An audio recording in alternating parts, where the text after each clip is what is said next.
ఈ సువార్తికుల తరగతిలో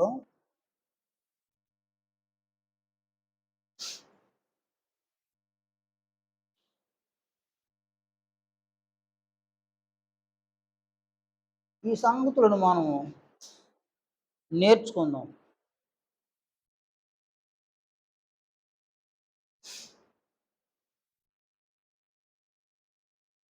సంగతులు ఏవంటే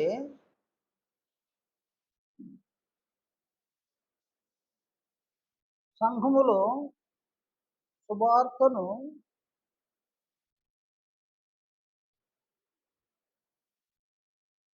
ప్రకటించడానికి సువార్తికులు అత్యంత అవసరం.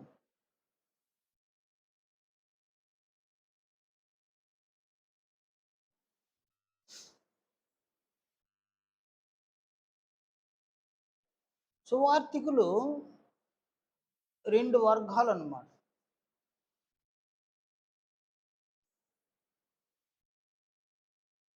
ఒక వర్గము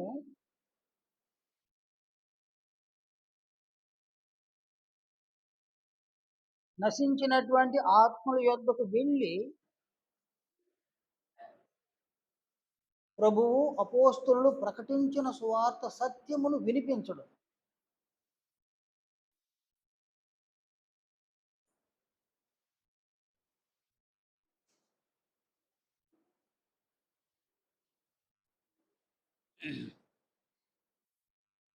మరొక వర్గము తమ జీవితము ద్వారా సువార్తను ప్రకటించడం. అంటే నేను చెప్పేది గ్రంథాన్ని చేతులు పట్టుకొనని కాదు. జీవితం ద్వారా సువార్తను ప్రకటించడం.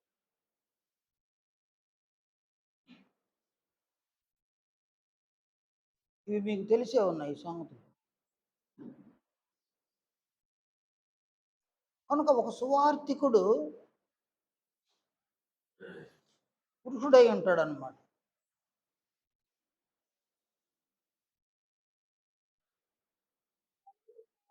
అతడు ప్రభువు, అపోస్తలులు ప్రకటించిన సువార్తను వారి స్థాయిలోను వారి భావాలతోనూ నేర్చుకోవాలి. నేను మళ్ళీ చెప్తున్నా. సంఘములో ఉన్న ఒక సువార్తికుడు ప్రభువు, అపోస్తలులు ప్రకటించిన సువార్త సత్యమును వారి స్థాయిలోను వారి భావములతోనూ ప్రకటించడానికి నేర్చుకోవాలి.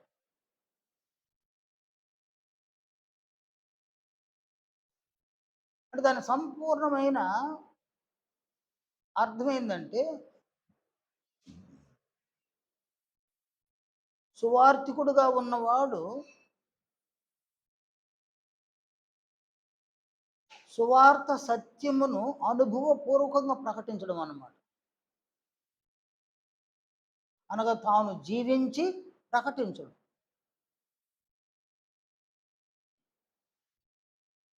తాను జీవించకుండా ఒక సువార్తికుడు సువార్తను ప్రకటిస్తే అక్కడ అది సత్య సువార్త కాదు కానీ భిన్నమైన సువార్త అవుతుందన్నమాట.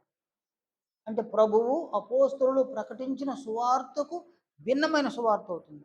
అంటే అనుభవపూర్వకంగా ప్రకటించకపోతే,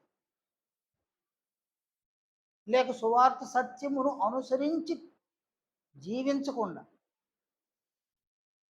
సువార్తను ప్రకటిస్తే అది భిన్నమైన సువార్త. ఈ భిన్నమైన సువార్త మొదటి శతాబ్దంలో అనేకులు ప్రకటించినారు.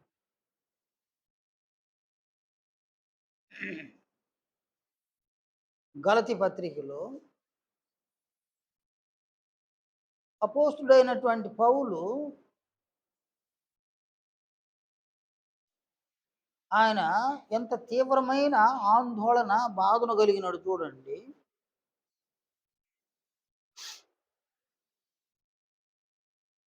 మొదటి అధ్యాయం 6వ వచనం,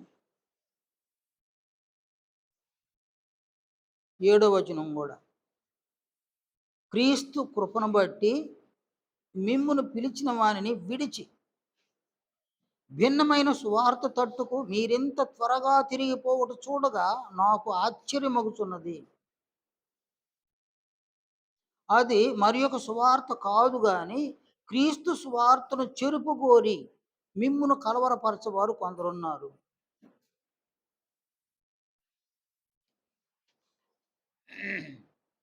కాబట్టి ఇక్కడ భిన్నమైన సువార్త, క్రీస్తు సువార్త.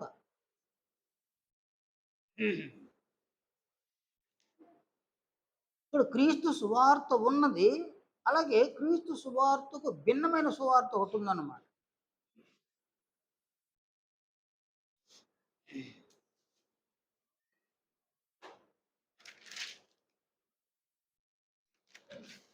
ఈ లేఖనాన్ని చూడండి, గలతీ 5వ అధ్యాయము 5వ అధ్యాయంలో 12వ వచనాన్ని చూడండి. ఇక్కడ అపోస్తులుడైన పౌలు ఇలా సంఘానికి తెలియజేసినాడు. మిమ్మును కలవరపెట్టువారు తమ్మును తాము ఛేదించుకొనుట మేలు. అంటే గలతి సంఘంలో వచ్చి కొంతమంది గలతి సంఘాన్ని కలవరపెట్టినారు. దేని ద్వారా కలవరపెట్టినారు అనగా భిన్నమైన సువార్త ద్వారా వారిని కలవరపెట్టినారు. ఈ భిన్నమైన సువార్తను ఎలా ఎలా వారు ప్రకటించినారు?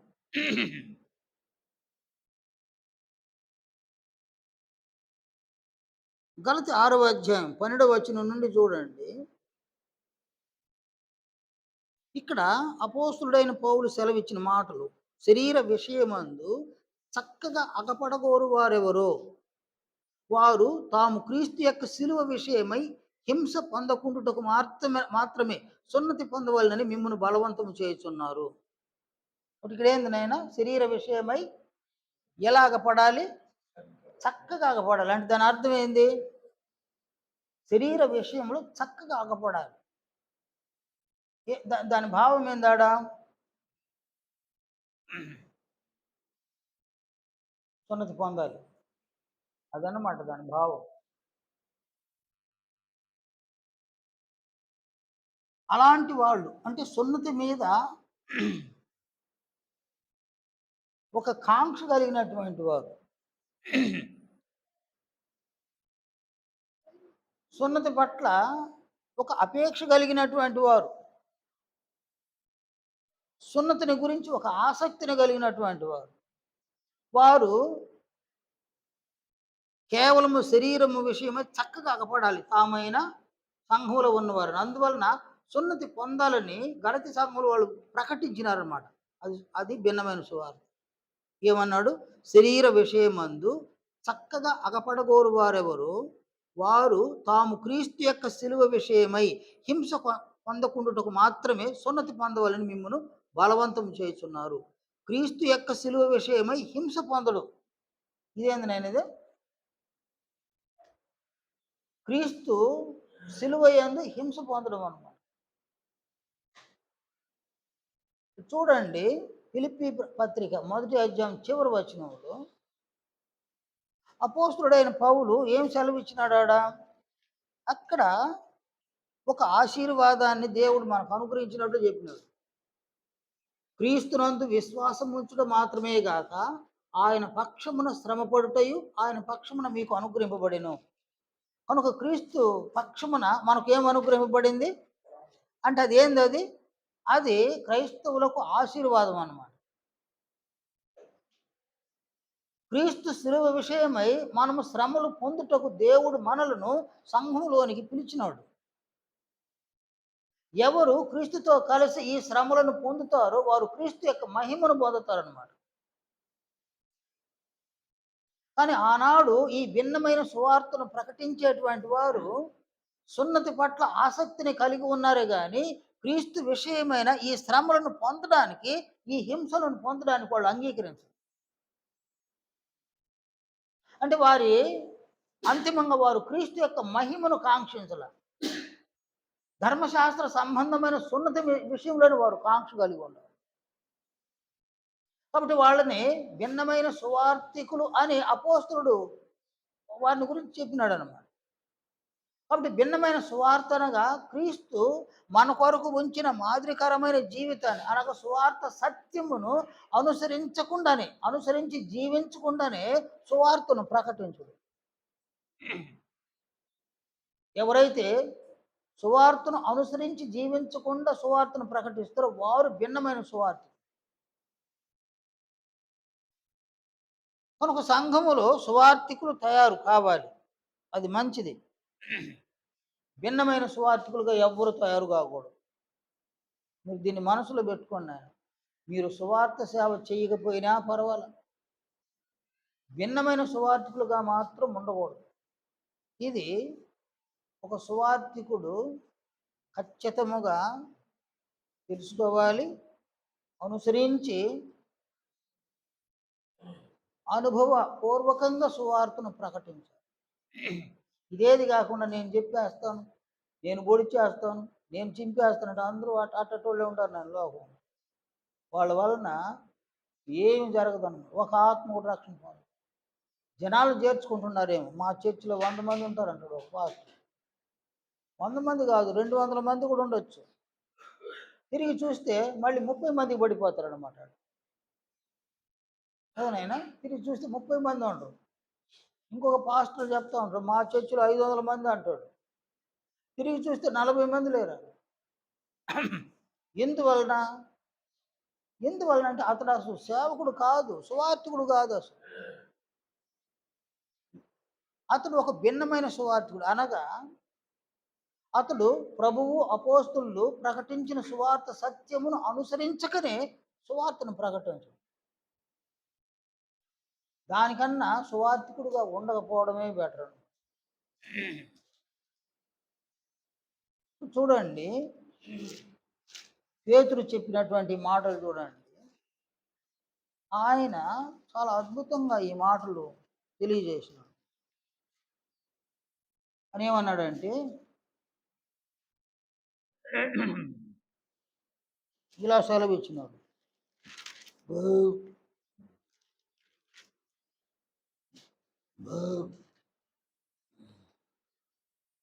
అని ఒక నిమిషం.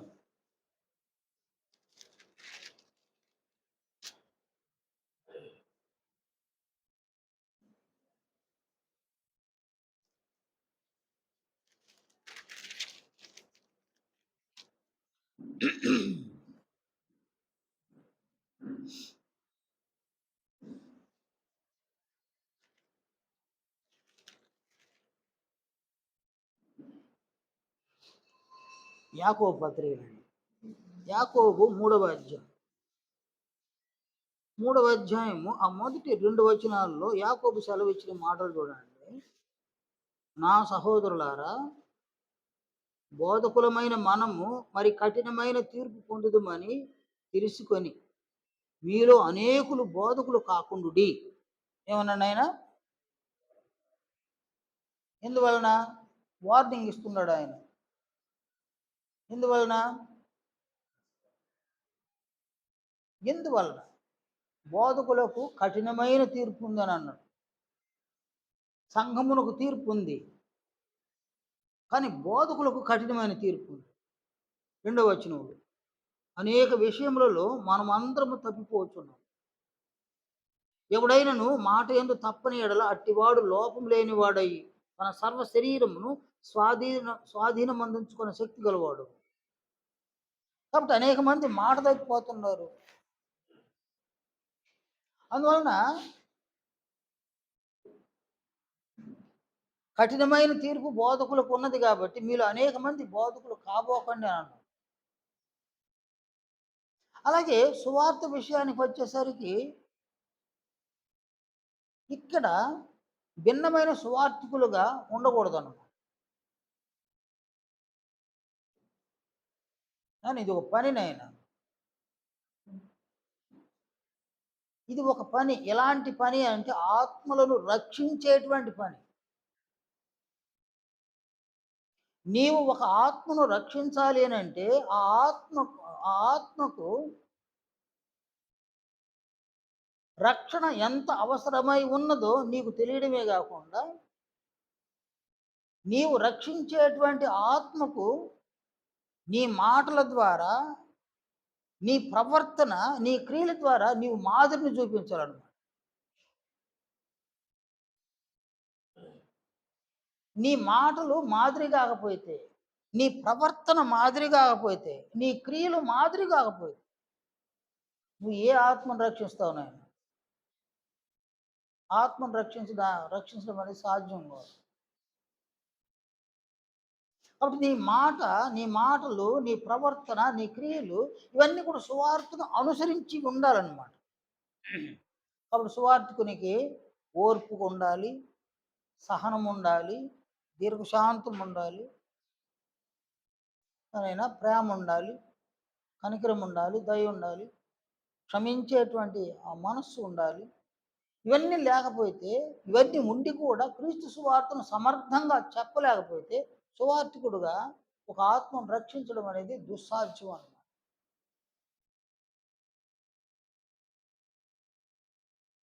కనుక ఒక సువార్థికుడు అనుభవపూర్వకంగా సువార్తను ప్రకటించడానికి అతడు సిద్ధపడగలిగితే ఈ పనిలో అతడు అతన్ని దేవుడు వాడుకుంటాడు. ఈ పనిలో అతడు సక్సెస్ అవుతాడు అన్నమాట. సువార్తను అనుభవపూర్వకంగా ప్రకటించడానికి నీవు తెలుసుకోకుండా కేవలము పైన ఈ మాటలను చదివి, అంటే గ్రంథంలో సువార్తలు పత్రికలను చదివి నేను సువార్తను ప్రకటించేయగలను అనుకుంటే నీలాంటి వాడు కోకోలల మంది లోకంలో తిరుగులాడుతున్నారు. వారిలో ఏ ఒక్కరి వలన ఒక ఆత్మరక్షణ పొందే అవకాశం లేదను. జనాన్ని గుంపు కూర్చడం పెద్ద విశేషమేం కాదు. జనాన్ని గుంపుగా చేర్చడం పెద్ద విశేషమేం కాదు. చాలా చర్చిల్లో జనాలు రావడం లేదని చాక్లెట్లు పంచి పిల్లకాయలను కూర్చోబెట్టి ప్రార్థన చేసేవాళ్ళు ఉన్నారు. చాలా చర్చిలో జనాలను రాబట్టుకోవడానికి మధ్యాహ్న భోజన పథకం పెట్టేసి ఉన్నారు. మధ్యాహ్న భోజన పథకం ఉందన్నమాట. అక్కడికి వచ్చే వాళ్ళందరూ కూడా తినడానికి వస్తున్నారు, కానీ వినడానికి ఎంతమంది వస్తున్నారని ఒక్కసారి పరిశీలన చేస్తే వినే నాదుడు ఒక్కళ్ళ, అందరూ ఆ ఫ్యాన్ల కింద కూర్చొని నిద్రపోతుంటారు. వాడు ఒకడు అరుచుకుంటుంటాడు, అది కేకలు వేస్తుంటాడు వాడేమో, వీళ్ళందరూ నిద్రపోతుంటారు.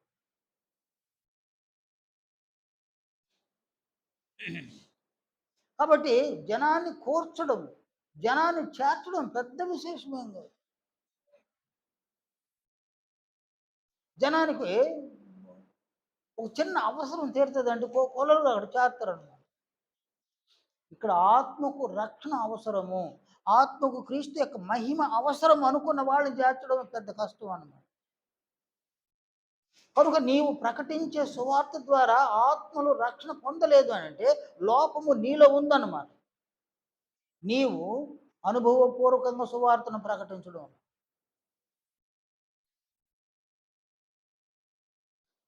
నీవు ఎంతకాలము సువార్తను ప్రకటించినా ఒక ఆత్మను కూడా రక్షించకపోతే నీవు సువార్థికుడు కాదు, నువ్వు భిన్నమైన సువార్థికుడు అన్నమాట. ఆత్మను చేయడం అంటే నీళ్ళల్లో బాప్తిస్మం ఇవ్వడం అని కాదు. నేను నీవిచ్చిన బాప్తిస్మంలో ఎన్ని ఆత్మలు రక్షణ పొందినాయి అనేది లెక్క అన్నమాట. ముంచడం పెద్ద లెక్క ఏం కాదు, ఎంతమంది నన్ను ముంచొచ్చు అన్నమాట.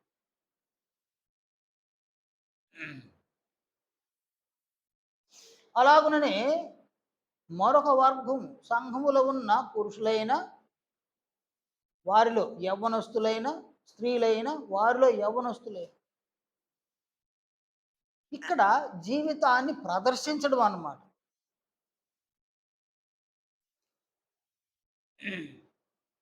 వారు జీవితాన్ని ప్రదర్శించడం ద్వారా, జీవితము ద్వారా సువార్తను ప్రకటించడం. కొరింథీ పత్రిక 7వ అధ్యాయం, మొదటి పత్రిక 7వ అధ్యాయం. ఇక్కడ అపోస్తులుడు చెప్పినటువంటి సంగతులు చూడండి. 7వ అధ్యాయం 13వ వచనం నుండి 13, 14 వచనాలు. మరియు ఏ స్త్రీకైనను విశ్వాసి అయిన భర్తయుండి ఆమెతో కాపురం చేయని ఇష్టపడిన యెడల ఆమె అతని పరిత్యజింపకూడదు. నేను అవిశ్వాసి అయిన భర్త ఉండు. మరియు ఏ స్త్రీకైనా ఏమంటాడు ఆయన? సంఘములో ఏ స్త్రీ అయినా. అంటే విశ్వాసురాలైనటువంటి ఒక స్త్రీ సంఘములో ఉంది.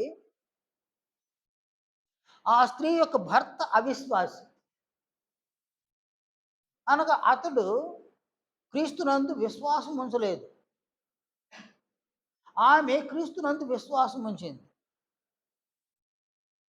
కనుక క్రీస్తునందు విశ్వాసం ఉంచి క్రీస్తు జీవించడానికి ఏ సంగతులను బోధించినాడో ఆ సంగతులను ఆమె తన కుటుంబంలో అనుసరించి జీవిస్తుంది. ఆ సంగతులలో ఒక సంగతి, భార్యలారా మీ భర్తలకు లోబడి ఉండుడి. భర్త ఎలాంటి వాడు? అతడు విశ్వాసి, అవిశ్వాస? అంటే దాని అర్థం అచ్చ తెలుగులో చెప్పాలంటే వాడు ఎదవ. ఎవరు వాడు? వాడు వెధవ. వాడికేం తెలుసు నాయన? వాడికేం తెలుసు? వాడు ఎంత వెధవ అనేది వాడికే తెలుసు. నేను దీన్ని అటు చెప్పాలి ఇప్పుడు దాన్ని. వాడు ఎంత వెధవ అనేది వానికి తెలుసు.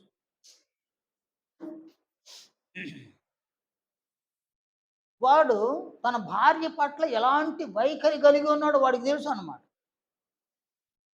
ఎలాంటి విషయాల్లో ఆమెను హింసిస్తున్నాడు, ఎలాంటి విషయాల్లో బాధ పెడుతూ ఉన్నాడు. అతడు అవిశ్వాసి. అతడు ఆమెను తిట్టవచ్చు, ఆమెను కొట్టవచ్చు.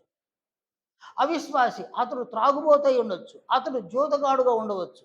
అవిశ్వాసి అతడు ఒక వ్యభిచారి కావచ్చు. అనేక అవలక్షణాలు కలిగినటువంటి ఒక వ్యక్తిగా ఉండొచ్చు. అందువల్ల నేను మొదట చెప్పిన వాడు వేదవగా ఉండొచ్చు అనేసి. వాడు ఎలాంటి వ్యక్తిగా, ఎంత చెడ్డ వ్యక్తో వాడికి తెలుసు. వాడు తన క్రియల వలన, తన ప్రవర్తన వలన తన భార్యను ఎంత హింసిస్తున్నాడో వాడికి స్పష్టంగా తెలుసు. దాన్ని వాడు మానుకోలేడు. అది వాడికి ఆనందం అన్నమాట. వాడు తాగొచ్చి భార్యను కొట్టకపోతే ఆనందంగా ఉండదు వాడికి. వాడు బూతులాడకపోతే భార్యని ఆనందంగా ఉండదు. అనేక విధాలుగా భార్యను హింసించి ఆనందిస్తారనమాట కొంతమంది. కొంతమంది భార్యలను సిగరెట్‌తో కాల్చి ఆనందిస్తారు. కొంతమంది తమ భార్యలను కొట్టి ఆనందిస్తారు. మరికొంతమంది భార్యలను నిందించి ఆనందిస్తారు. మరికొంతమంది భర్తలు భార్యలను బూతులాడి ఆనందిస్తారు. అనేక రకాలుగా వారు ఆనందించడానికి భార్య వేదికగా మారుతుందన్నమాట. అంటే ఒక భర్త ఆనందించడానికి భార్య ఒక వేదికగా మారుతుందన్నమాట. వాడు వీధిలో పోయి ఎవరిని బూతులాడలేడు, అందరూ తంతారు వాడిని. వాడు వీధిలో పోయి ఎవరిని జగడం ఆడలేడు, అందరూ కొడతారు వాడిని. కొట్టినా, తిట్టినా, ఏం చేసినా పడుండేది భార్య కాబట్టి ఈమెను అనేక రకాలుగా హింసించి ఆనందిస్తున్నాడు అనమాట. అటువంటి వానికి భార్య ఎందుకు లోబడాల? ఎందుకు లోబడాలి వాడికి? నేనైనా అలాంటి వాడికి భార్య ఎందుకు లోబడాలి? ఆమె ఎవరు? ఆమె విశ్వాసం.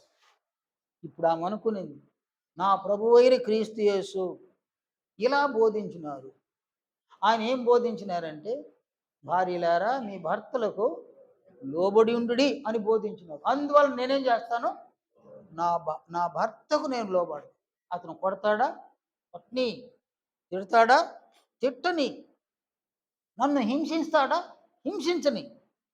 నేను మాత్రము ప్రభువు యొక్క ఆజ్ఞను శిరస వహిస్తా. నేను ఆయనకు లోబడను.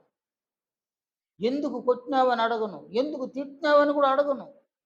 ఆయనకు నేను లోబడతా. ఆయనకు చేయగలిగిన సేవలన్నీ కూడా నేను సంతోషంగా ఆయనకు చేసి పెడతా. ఆయన నేను ప్రేమిస్తాను అని ఒక భార్య తన విశ్వాసాన్ని, ప్రభువునందు కలిగిన విశ్వాసాన్ని తన కుటుంబంలో భర్తకు క్రియల ద్వారా, ప్రవర్తన ద్వారా ఆమె అగుపరచగలిగింది. వాడెవరు? నేను వాడు వెధవ. వాడు వెధవ అయినా వాడైనా కూడా ఎవరు? వాడైనా ఒక వ్యక్తి అన్నమాట. వాడైనా ఒక వ్యక్తే. వాడు ఆలోచన చేస్తాడు. ముందైతే కొడితే ఎందుకు కొట్టినావు అడిగిన భార్య ఇప్పుడు ఎందుకు కొట్టినావు అని అడగడం. ముందైతే తిడితే ఎందుకు తిట్టినావు, ఎందుకు బూతులాడినావు అన్నటువంటి భార్య ఇప్పుడు ఎందుకు బూతులాడినావు అని కూడా అడగల. పైపెచ్చు ఇన్ని బూతులాడినా, ఇన్ని హింసలు పెట్టినా, ఇలా కొట్టినా ఆమె నాకు ఎనలేని సేవ చేస్తా ఉంది. ముందైతే ఆమె భయపడేది. ఇప్పుడు భయమే లేదు ఆమెకి.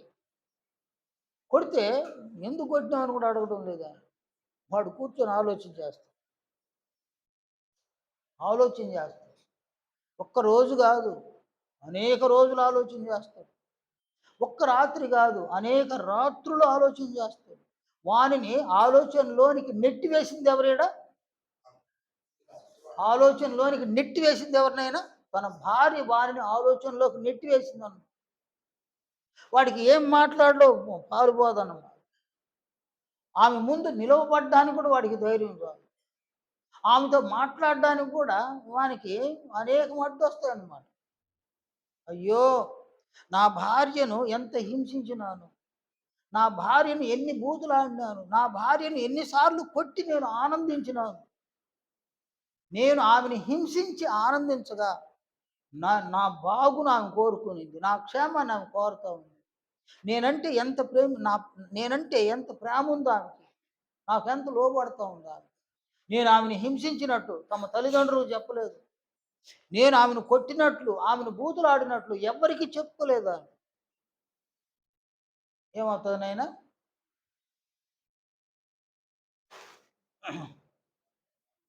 వాడిని ఏం కలుగుతుంది? అది చెప్పినాడు ఆయన పౌలేడ. కొరింథీ మొదటి పత్రిక 7వ అధ్యాయం 13వ వచనం. ఏ స్త్రీకైనను అవిశ్వాసి అయిన భర్తయుండి ఆమెతో కాపురము చేయనిష్టపడిన ఎడల ఆమె అతని పరిత్యజింపకూడదు.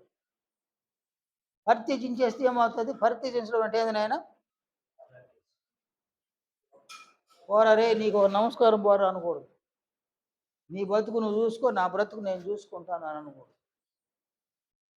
అనేస్తే అనేస్తే నెక్స్ట్ ఏది ఫెయిల్యూర్ అవుతుందాడ? ఫ్యామిలీ ఫెయిల్యూర్ అవుతుంది. ఫ్యామిలీ ఫెయిల్యూర్ అయిపోతుంది. వాడిని దరిమేసి ఈమె ఎలా ఎవరితో కాపురం చేసుకోవాలి? ఇక కాపురం ఉండదు.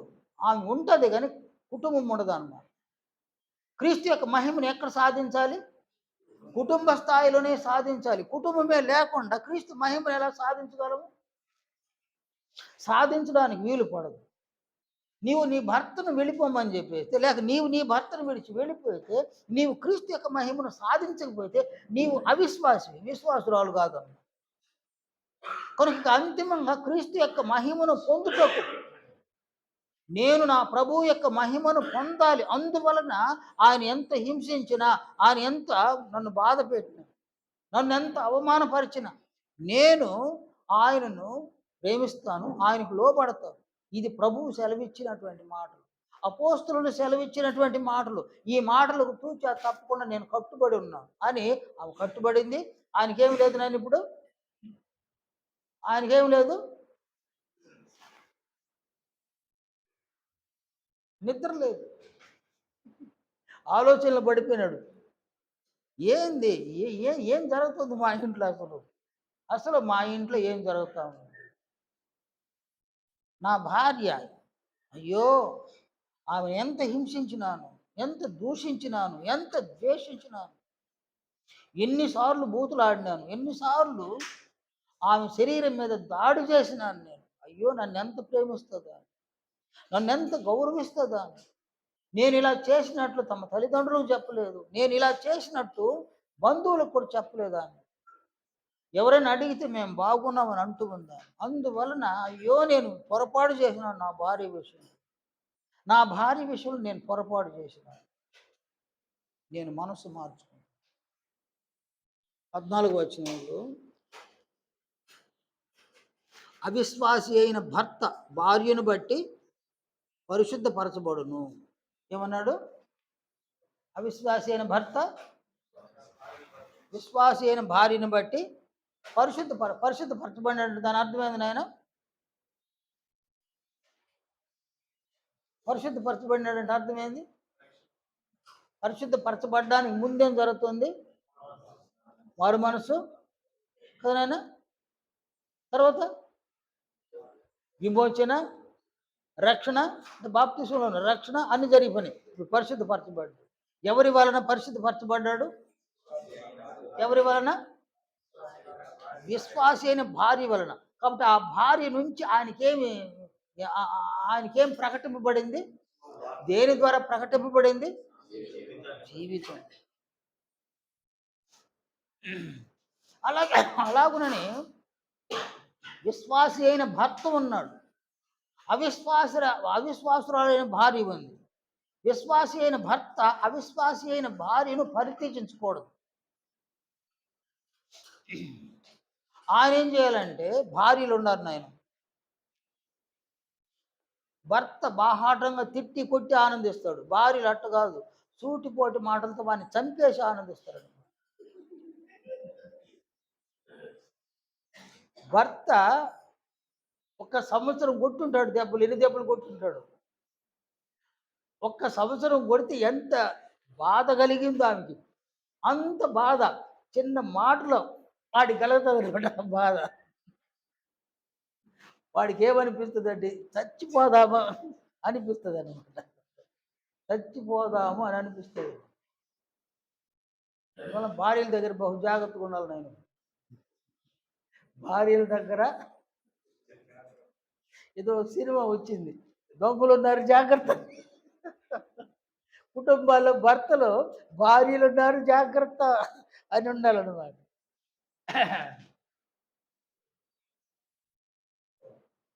వాళ్ళు ఒక్కసారిగాన నిన్ను ఏదైనా చెయ్యాలి అని అనుకుంటే వాళ్ళు చేసేయగలుగుతారు.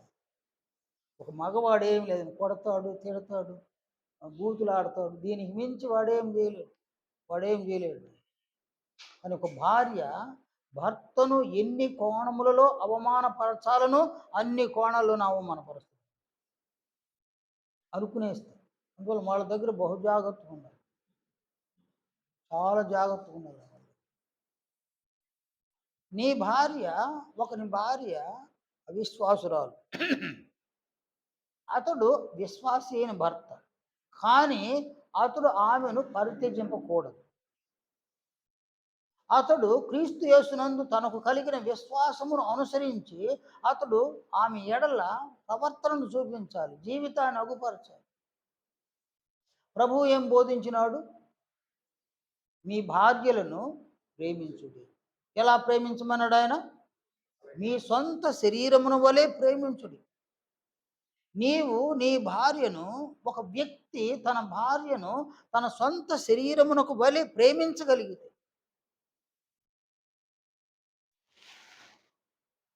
తన సొంత శరీరం అంటే ఒక ఒక పురుషుడు తన శరీరాన్ని ప్రేమిస్తాడు. తన శరీరాన్ని ఎంతగా ప్రేమిస్తాడు చూడండి. చిన్న బిడ్డలుగా ఉన్నప్పుడు తల్లిదండ్రులు ఆ బిడ్డకు తినిపిస్తారు. నాకొద్దు అని ముఖం ఇలా తిప్పుకుంటారన్నమాట. నాకొద్దు అంటారు. వాళ్ళు బ్రతిమలాడి తినిపిస్తారు కదా నాయన. చందమామ చూసి కొంతమంది తినిపిస్తారు, బూచోడు వస్తాడని కొంతమంది తినిపిస్తారు, పక్షులు చూపించి కొంతమంది తినిపిస్తారు, జంతువులు చూపించి కొంతమంది తినిపిస్తారు, మరిపించి తినిపిస్తారు బిడ్డలు. వాడు తిననంటాడు, తినిపిస్తారు. తినడానికి నేర్చుకుంటాడు అనమాట. తినడానికి నేర్చుకున్న తర్వాత తండ్రి చేతుల నుంచి పెరిగి తింటాడు, అమ్మ చేతుల నుంచి పెరిగి తింటాడు, అందరి చేతుల నుంచి పెరిగి తింటాడు. పెరిగి తినడానికి నేర్చేసుకున్నాడు. ఇప్పుడు పెరిగి తినేయడానికి చూడండి, మీరు ఎంతమంది అనగా ఉన్నారు? ఇద్దరేనా? చిన్నప్పుడు భోజనం వడ్డించినప్పుడు చూడు, గబర్ ఆ ప్లేట్ల నుంచి తీసి తినేసి కదా. అది ఎన్నోసార్లు జరిగి ఉంటుంది. నేను మా తమ్ముడు చిన్నప్పుడు ప్రేయర్ చేసుకున్నది భోజనం కడ కూర్చొని. మటన్ రోజైతే ప్రేయర్ చేసుకుంటా ఉంటే నా ప్లేట్లో ఉన్న మటన్ కనిపిస్తుంది. మా తమ్ముడు తీసేసుకుంటాడు అనమాట. వాడి పక్కన చూసి చూడకుండా, ఏం నన్ను చూస్తున్నావు, నీ ప్లేట్లు నేను తీసుకోలేదని. అంటే ఒక వయసులో తినడానికి తెలియదు, అది పెద్దవాళ్ళు నేర్పించిన తర్వాత పెరిగి తినడానికి నేర్చుకున్నాడు. ఎవరికో ఒకరికి నాయన మనం ఏదో ఒక రవ్వ అట్ట పెడతాం ఇగ. మగవాడు పెడతాడు గానీ, మిగతాదంతా వాడు తినడానికే నేర్చుకుంటాడు. తినడానికి నేర్చుకుంటాడు. సరే. వాళ్ళ నాయన, వాళ్ళమ్మ జూసినారు. ఇక మనం బతకలేము స్వామి వీడి దగ్గర అని ఏం చేసినారు? బతకలేమని ఏం చేసినారు నాయన?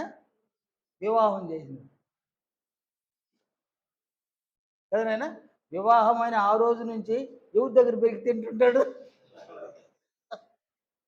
భార్య దగ్గర పెరిగి పెరిగి తినేయడం అన్నమాట. ఆమె ప్రేమతో తినయ్యా తినే తనకు పెట్టింది దాన్ని తినిపిస్తుంటది. చివరికి ఏమైపోతాడు? చివరికి ఆమె దగ్గర ఉన్నదంతా పెరిగి పెరిగి తినేయడం. తినేయడం అని. ఏడన్నాడు తన సొంత శరీరంలాగా ప్రేమిస్తున్నాడు. తన సొంత శరీరంలాగా ఏడ ప్రేమిస్తున్నాడు. అది ఒక పురుషుడు తన శరీరాన్ని ప్రేమిస్తాడు.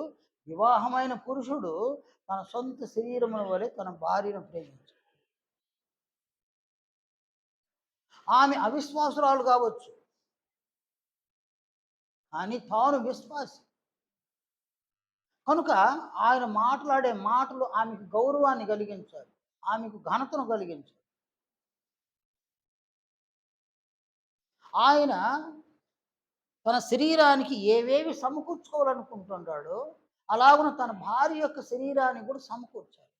ఆహారమైన, వస్త్రమైన, ఆరోగ్యమైన భార్య యొక్క శరీరానికి సమకూర్చాలి.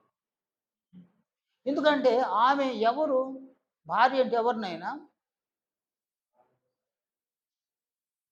భార్య అంటే ఎవరినైనా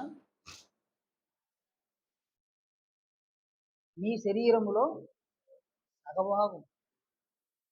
అది వరకు ఆమె ఎవరిని నమ్మింది? తల్లిదండ్రులు నమ్మిందన్నమాట. ఇప్పుడు వారేం చేసినారు? వివాహం చేసినారు. ఇప్పుడు ఎవరిని నమ్ముతుందామె? తన భర్తను నమ్ముతుందన్నమాట. ఇక తల్లిదండ్రులు నమ్మాల్సిన అవసరం లే. ఇప్పుడు భర్తను నమ్ముతుంది. నమ్మినటువంటి భర్త నట్టేట్లు ముంచేసేస్తున్నాడు. తినడానికి ఆహారం లేకుండా, ధరించుకోవడానికి వస్త్రాలు లేకుండా, ఏమి లేకుండా చేసేస్తాడు. ఎలా అది? అది ఎలా ఎట్లా? ఆమె ఎలా భరించగలదు? ఒక అమ్మాయిని ఇవ్వాలి అనంటే కన్న తల్లిదండ్రులు 10 సార్లు ఆలోచన చేస్తారు. వాడేం పని చేస్తాడు? వాడెంత సంపాదించుకుంటాడు? వాడు మా బిడ్డను పోషించగలడా? వాడు పోషించలేడా? అని 10 సార్లు ఆలోచన చేస్తారు.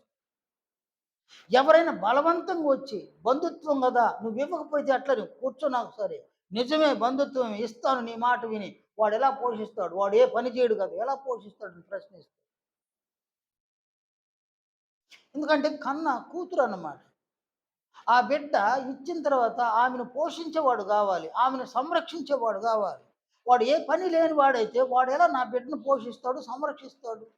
అనగా నా బిడ్డ ఆహారం లేకపోతే, నా బిడ్డకు వస్త్రం లేకపోతే, నా బిడ్డకు అనారోగ్యం వచ్చినప్పుడు ఆమెను ఏం చేయలేదు నాయన?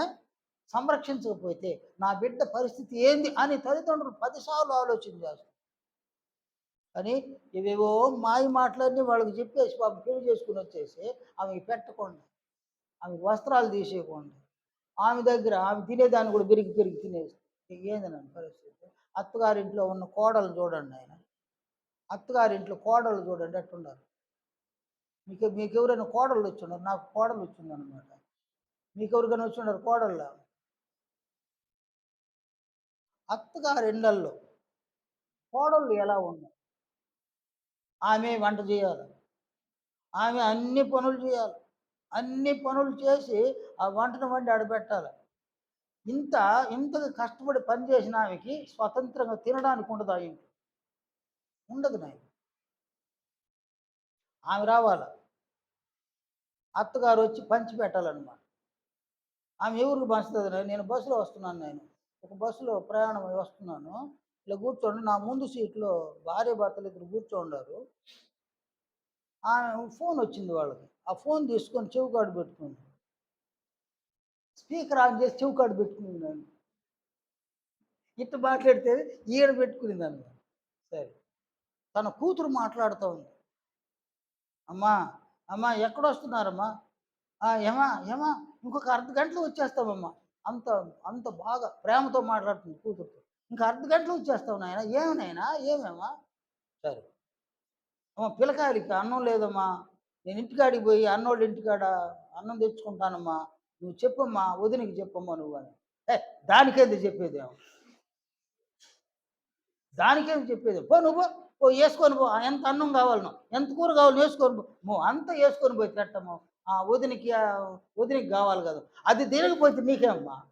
అత్త మాటలు నాయన. అది తినకపోతే నీకేమో యేసుకొని పో. అదే ఏదైనా మాట్లాడిందా వస్తున్నాను నేనిప్పుడే. అది నాయన డైలాగ్. ఆ మాటలను బట్టి అత్తగారింట్లో కోడలి పరిస్థితి ఏంది? చాలా కుటుంబాలున్నాయి. ఆ అత్తగారింట్లో కోడలి పరిస్థితి ఏంది?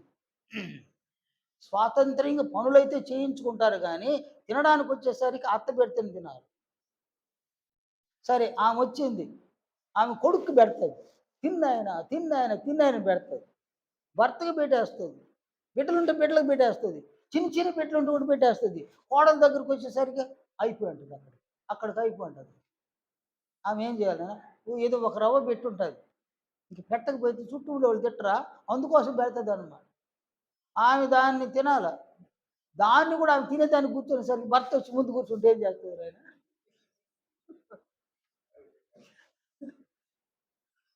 ఆయనొచ్చి ముందు కూర్చుంటాడు. ఆల్రెడీ తినుంటాడు. తినయ్యా దీన్ని కూడా తిను తిను అంటాడు. వాడు దాన్ని కూడా తినేస్తాడు. వాడు దాన్ని కూడా తినేసి బలిసిపోయి కొడతాడు. పసిగుడ్డాన్ని కొడతాడు. ఆమె వస్తది అత్త. నాయనా నీ భార్య ఇట్ట మాట్లాడిందిరా అనేసింది. అంతే ఈయన ఫైర్ అయిపోయి మా యమ్మని ఇట్ట మాట్లాడతావా? మా యమ్మని అన్నం పెట్టిన అమ్మని ఎంత మాట్లాడతావా? అనేసి భార్యని కొట్టడం అని. భార్యని బూతులాడడం. ఏం చేయాలి నాయన? చెంపదెబ్బ, గోడ దెబ్బ. అత్త దగ్గర అత్త కనుక ఇక్కడ నీవు నీ భార్య ఉంది కదా! నీ భార్య తినిందా లేదా? భోంచేసిందా లేదా? ఏం తినిందామె? అసలు ఎలా ఉంది? అని ఒక భర్త ఆలోచన చేయాలి. ఆలోచన చేయాలి. తన సొంత శరీరం వలె ఆమెను ప్రేమించాలి. తాను తింటున్నాడో తన భార్యకు తినిపించాలి. తాను వస్త్రాలు సమకూర్చుకుంటున్నాడో తన భార్య కూడా వస్త్రాలు చూడండి ఆయన ఆమె అవిశ్వాసి, ఇతడు విశ్వాసి. ఆమె భర్త చూపించేటువంటి ప్రేమను బట్టి ఆమె ఏమవుతుంది నాయన? ఏం జరుగుతుంది ఆమెలో? కదా ఒక మారు మనసు వస్తుంది. మారు మనసు వస్తుందన్నమాట. ఆమె ఆత్మ రక్షణ పొందే పరిస్థితి వస్తుంది. అంటే సువార్తను ప్రకటించగానే మాటలు, ప్రవర్తన, నడత, జీవితం ద్వారా ఒక ఆత్మను రక్షించడం అన్నమాట. కనుక ఇక్కడ సంఘములో 2 వర్గాలుగా సువార్తను ప్రకటించగలరు. ఒక వర్గము పురుషులు వెళ్ళి నశించిన ఆత్మలకు సువార్తను ప్రకటించడం. అది అనుభవపూర్వకంగా ప్రకటించడం. రెండవ వర్గము సంఘంలో ఉన్న పురుషులైనా, స్త్రీలైనా, యవ్వనస్తురాళ్ళైనా తమ నడత వలన, తమ ప్రవర్తన వలన, తమ జీవితం వలన ఇతరుల యొక్క ఆత్మను రక్షించడం. ఈ 2 రకాలుగా సువార్త ప్రకటింపబడాలి. ఇలాంటి ఒక ఏర్పాటును దేవుడు సంఘంలో చేశాడు. కనుక సంఘంలో సువార్తికుడు ఒక్కడే అంటే ఆ సంఘానికే అవమానం. అందరూ సువార్తికులు కావాలి. కనుక సంఘంలో సువార్తికులుగా తయారు కావాలి. అందరూ సువార్తికులుగా తయారు కావాలి. నన్ను అడిగితే సంఘంలో ఉన్న అందరూ సువార్తికులుగా తయారు కావాలి. ఇది ఆత్మలను రక్షించే బాధ్యత సంఘాంది. మీరు లోకమునకు వెలుగై ఉన్నారు. మీరు లోకమునకు వెలుగై ఉన్నారంటే మీరు అన్న ఆ పదములు ఎవరెవరు ఉన్నారు నాయన? మీరు లోకమునకు వెలుగై ఉన్నారు అన్నప్పుడు ఆ పదములు ఎవరెవరు దాగి ఉన్నారు? సంఘములోని పురుషులు, స్త్రీలు, యవ్వనస్తురాళ్ళు అందరూ ఆ పదములో దాగి ఉన్నారన్నమాట. మీరు లోకమునకు వెలుగై ఉన్నారంటే ఏ వెలుగును ప్రకాశింపజేయడము? కొరింథీ రెండవ పత్రిక 4వ అధ్యాయం 4వ వచనం చూడండి. అక్కడ ఏ వెలుగును ప్రకాశింపజేయడం.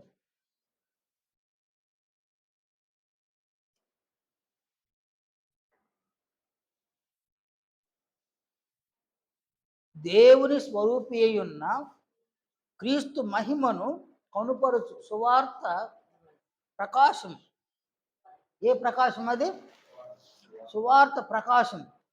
ఈ సువార్త ప్రకాశమును ప్రకాశింపజేయవలసింది ఎవరేడ? సంఘం అన్నమాట. సువార్త ప్రకాశాన్ని ప్రకాశింపజేయవలసిన బాధ్యత సంఘం. ఎందుకంటే మీరు లోకమునకు వెలుగై ఉన్నారు.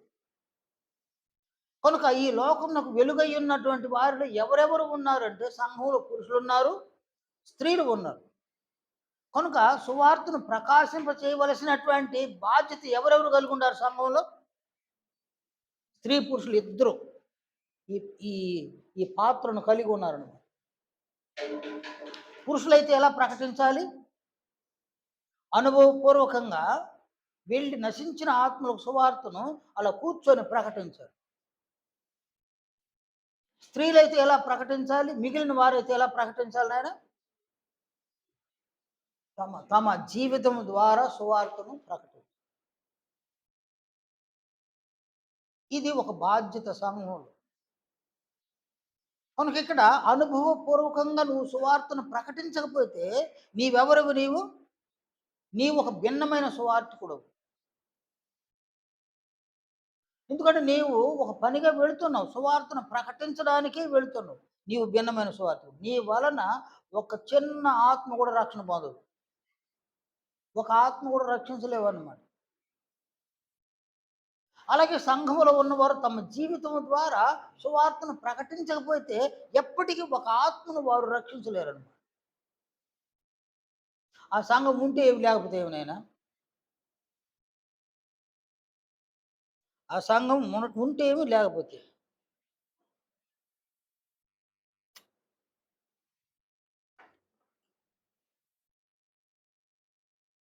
కనుక సంఘంలో ఉన్న వాళ్ళందరూ ఎలా ఉండాలి నాయన?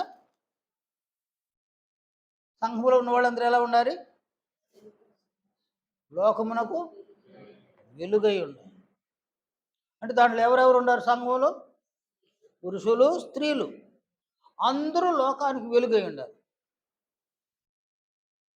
కనుక సంఘము లోకమునకు వెలుగు. సంఘం అంటే ఏంది నాయన? సంఘం అంటే క్రీస్తు. ఎఫెసు పత్రిక 1వ అధ్యాయం 22, 23 వచనాలు. ఇక్కడ అపోస్తలుడు సెలవిచ్చిన మాటలు చూడండి. సమస్తమును ఆయన పాదముల క్రింద ఉంచి సమస్తము పైని ఆయనను సంఘమునకు శిరస్సుగా నియమించెను. ఆ సంఘము ఆయన శరీరం. సంఘము ఎవరి శరీరము? క్రీస్తు యొక్క శరీరం అన్నమాట. ఆ శరీరానికి శిరస్సు ఎవరు? క్రీస్తే. కొలస్సీ 1వ అధ్యాయం 18వ వచనం. ఇక్కడ పౌలు ఈ విధంగా మరి తెలియజేసినాడు. సంఘము అను శరీరమునకు ఆయనే శిరస్సు. కనుక సంఘం అనగా క్రీస్తు. సంఘం అనగా క్రీస్తు యొక్క శరీరం. ఆ శరీరమునకు శిరస్సు క్రీస్తే. మరి సంఘములో ఉన్న మనం ఎవరమే? సంఘములో ఉన్నటువంటి మనము క్రీస్తు యొక్క శరీరములో ఉన్నటువంటి అవయవములం అన్నమాట. కొరింథీ 1వ పత్రిక 12వ అధ్యాయము 27వ వచనం. ఇక్కడ పౌలు ఇలా అన్నారు, మీరు క్రీస్తు యొక్క శరీరమై ఉండి వేరు వేరుగా అవయములై ఉన్నారు. మనమేమై ఉన్నాం నాయన సంఘంలో?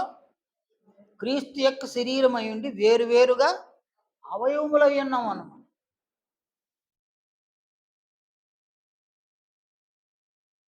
ఎలాంటి అవయవాలు మనము? ఎలాంటి అవయవాలుగా ఉండాలి? ఎవరైనా చెప్పండి. నేను ఎలాంటి అవయవాలుగా ఉండాలి మనము?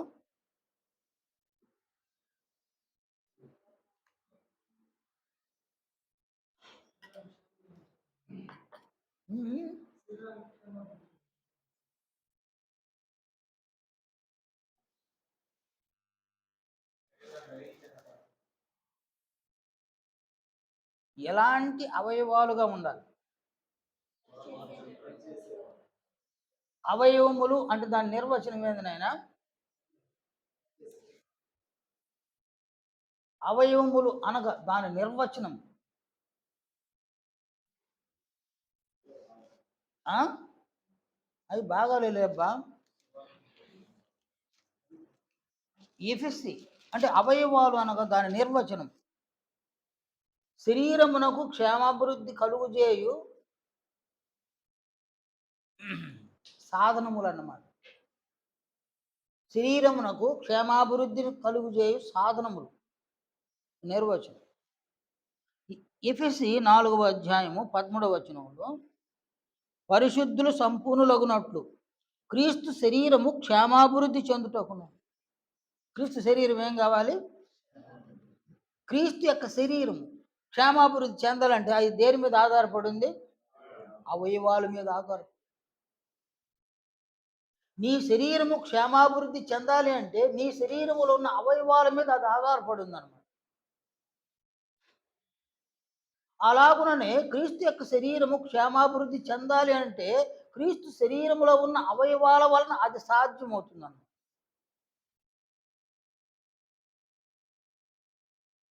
కనుక నీవు నేను మనమందరం క్రీస్తు యొక్క శరీరములో అవయవాలుగా ఉన్నాం. క్రీస్తు ఎవరు? క్రీస్తు ఎవరినైనా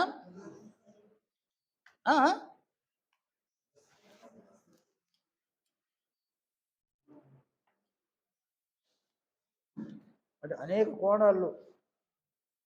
కోణాల్లో చెప్పగలుగుతాం క్రీస్తు ఎవరని. ఈ సందర్భంలో క్రీస్తు ఎవరు?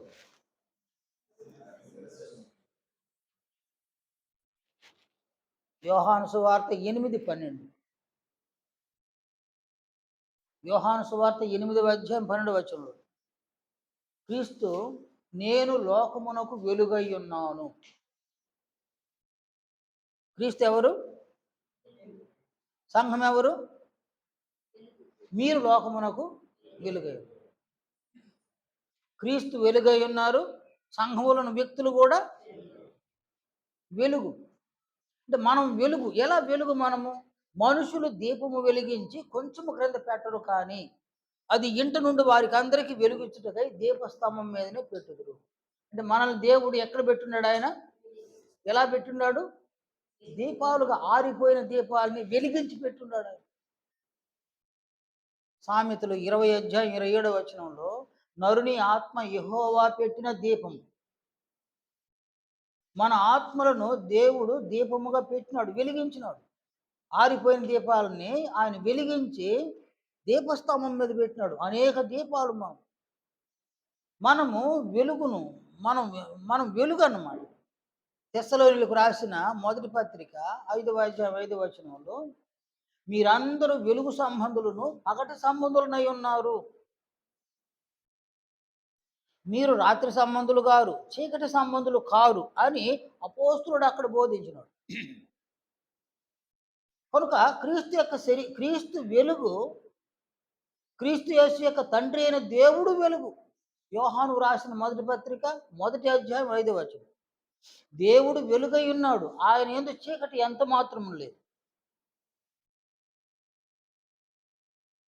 కనుక ఇక్కడ దేవుడు వెలుగు, క్రీస్తు వెలుగు.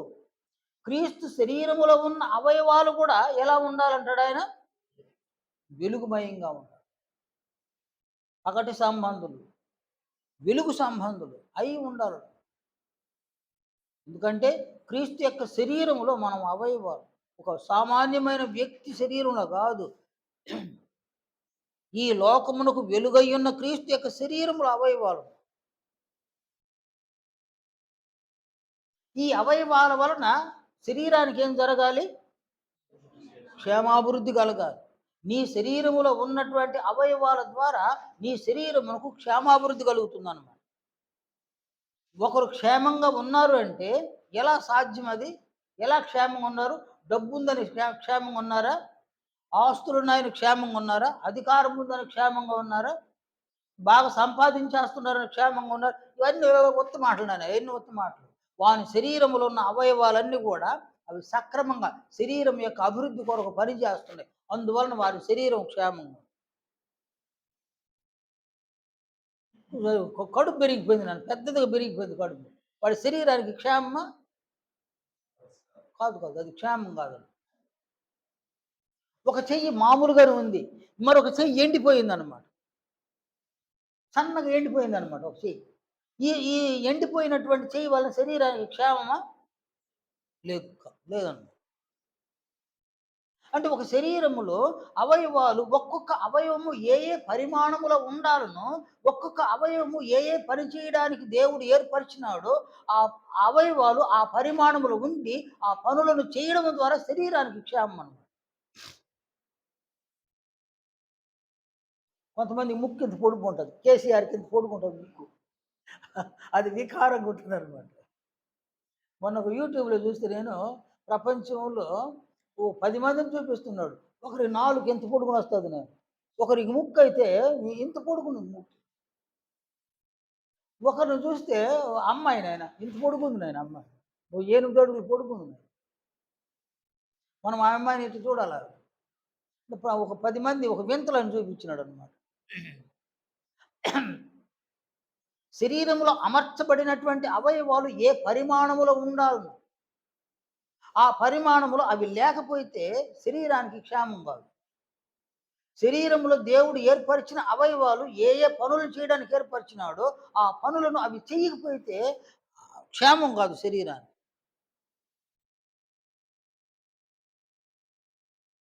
చూడండి ఆయన, ఒక కన్ను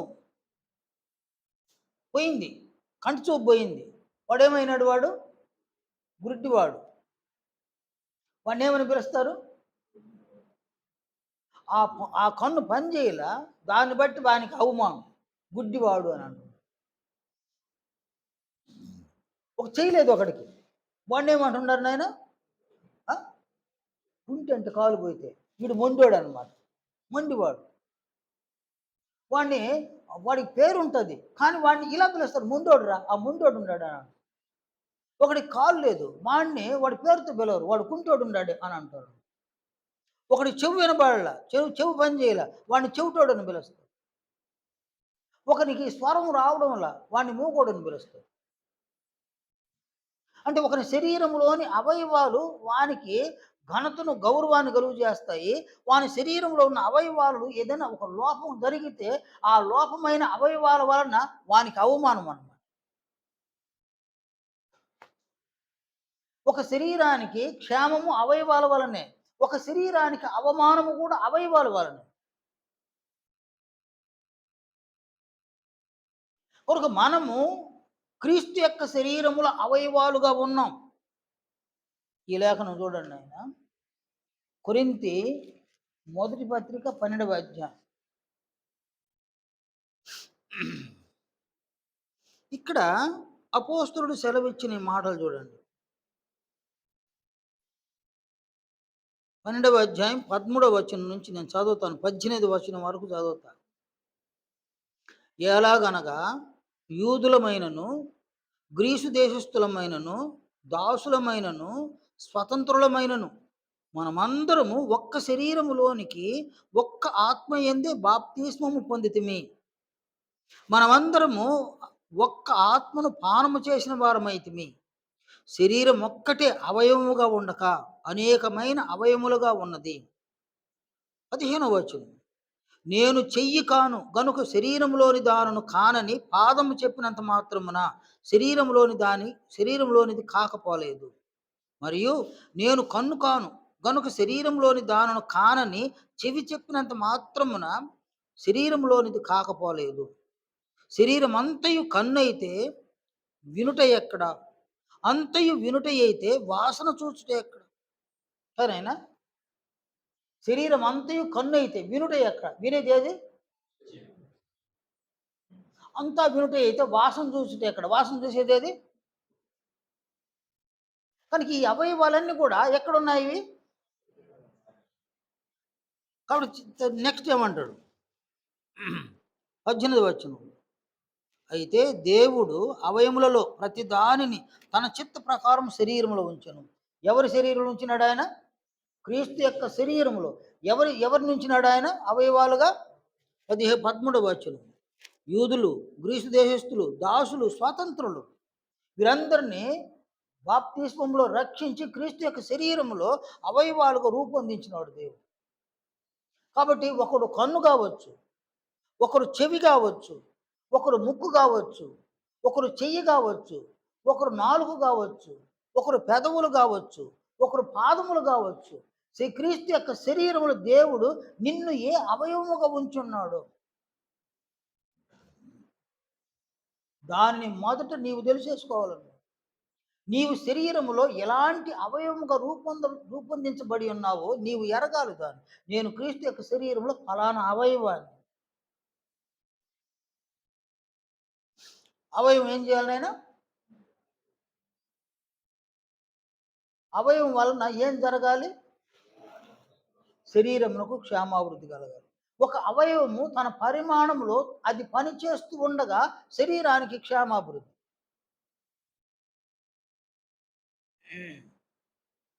ఒక అవయవము చేయవలసినటువంటి పనిని చేయకపోతే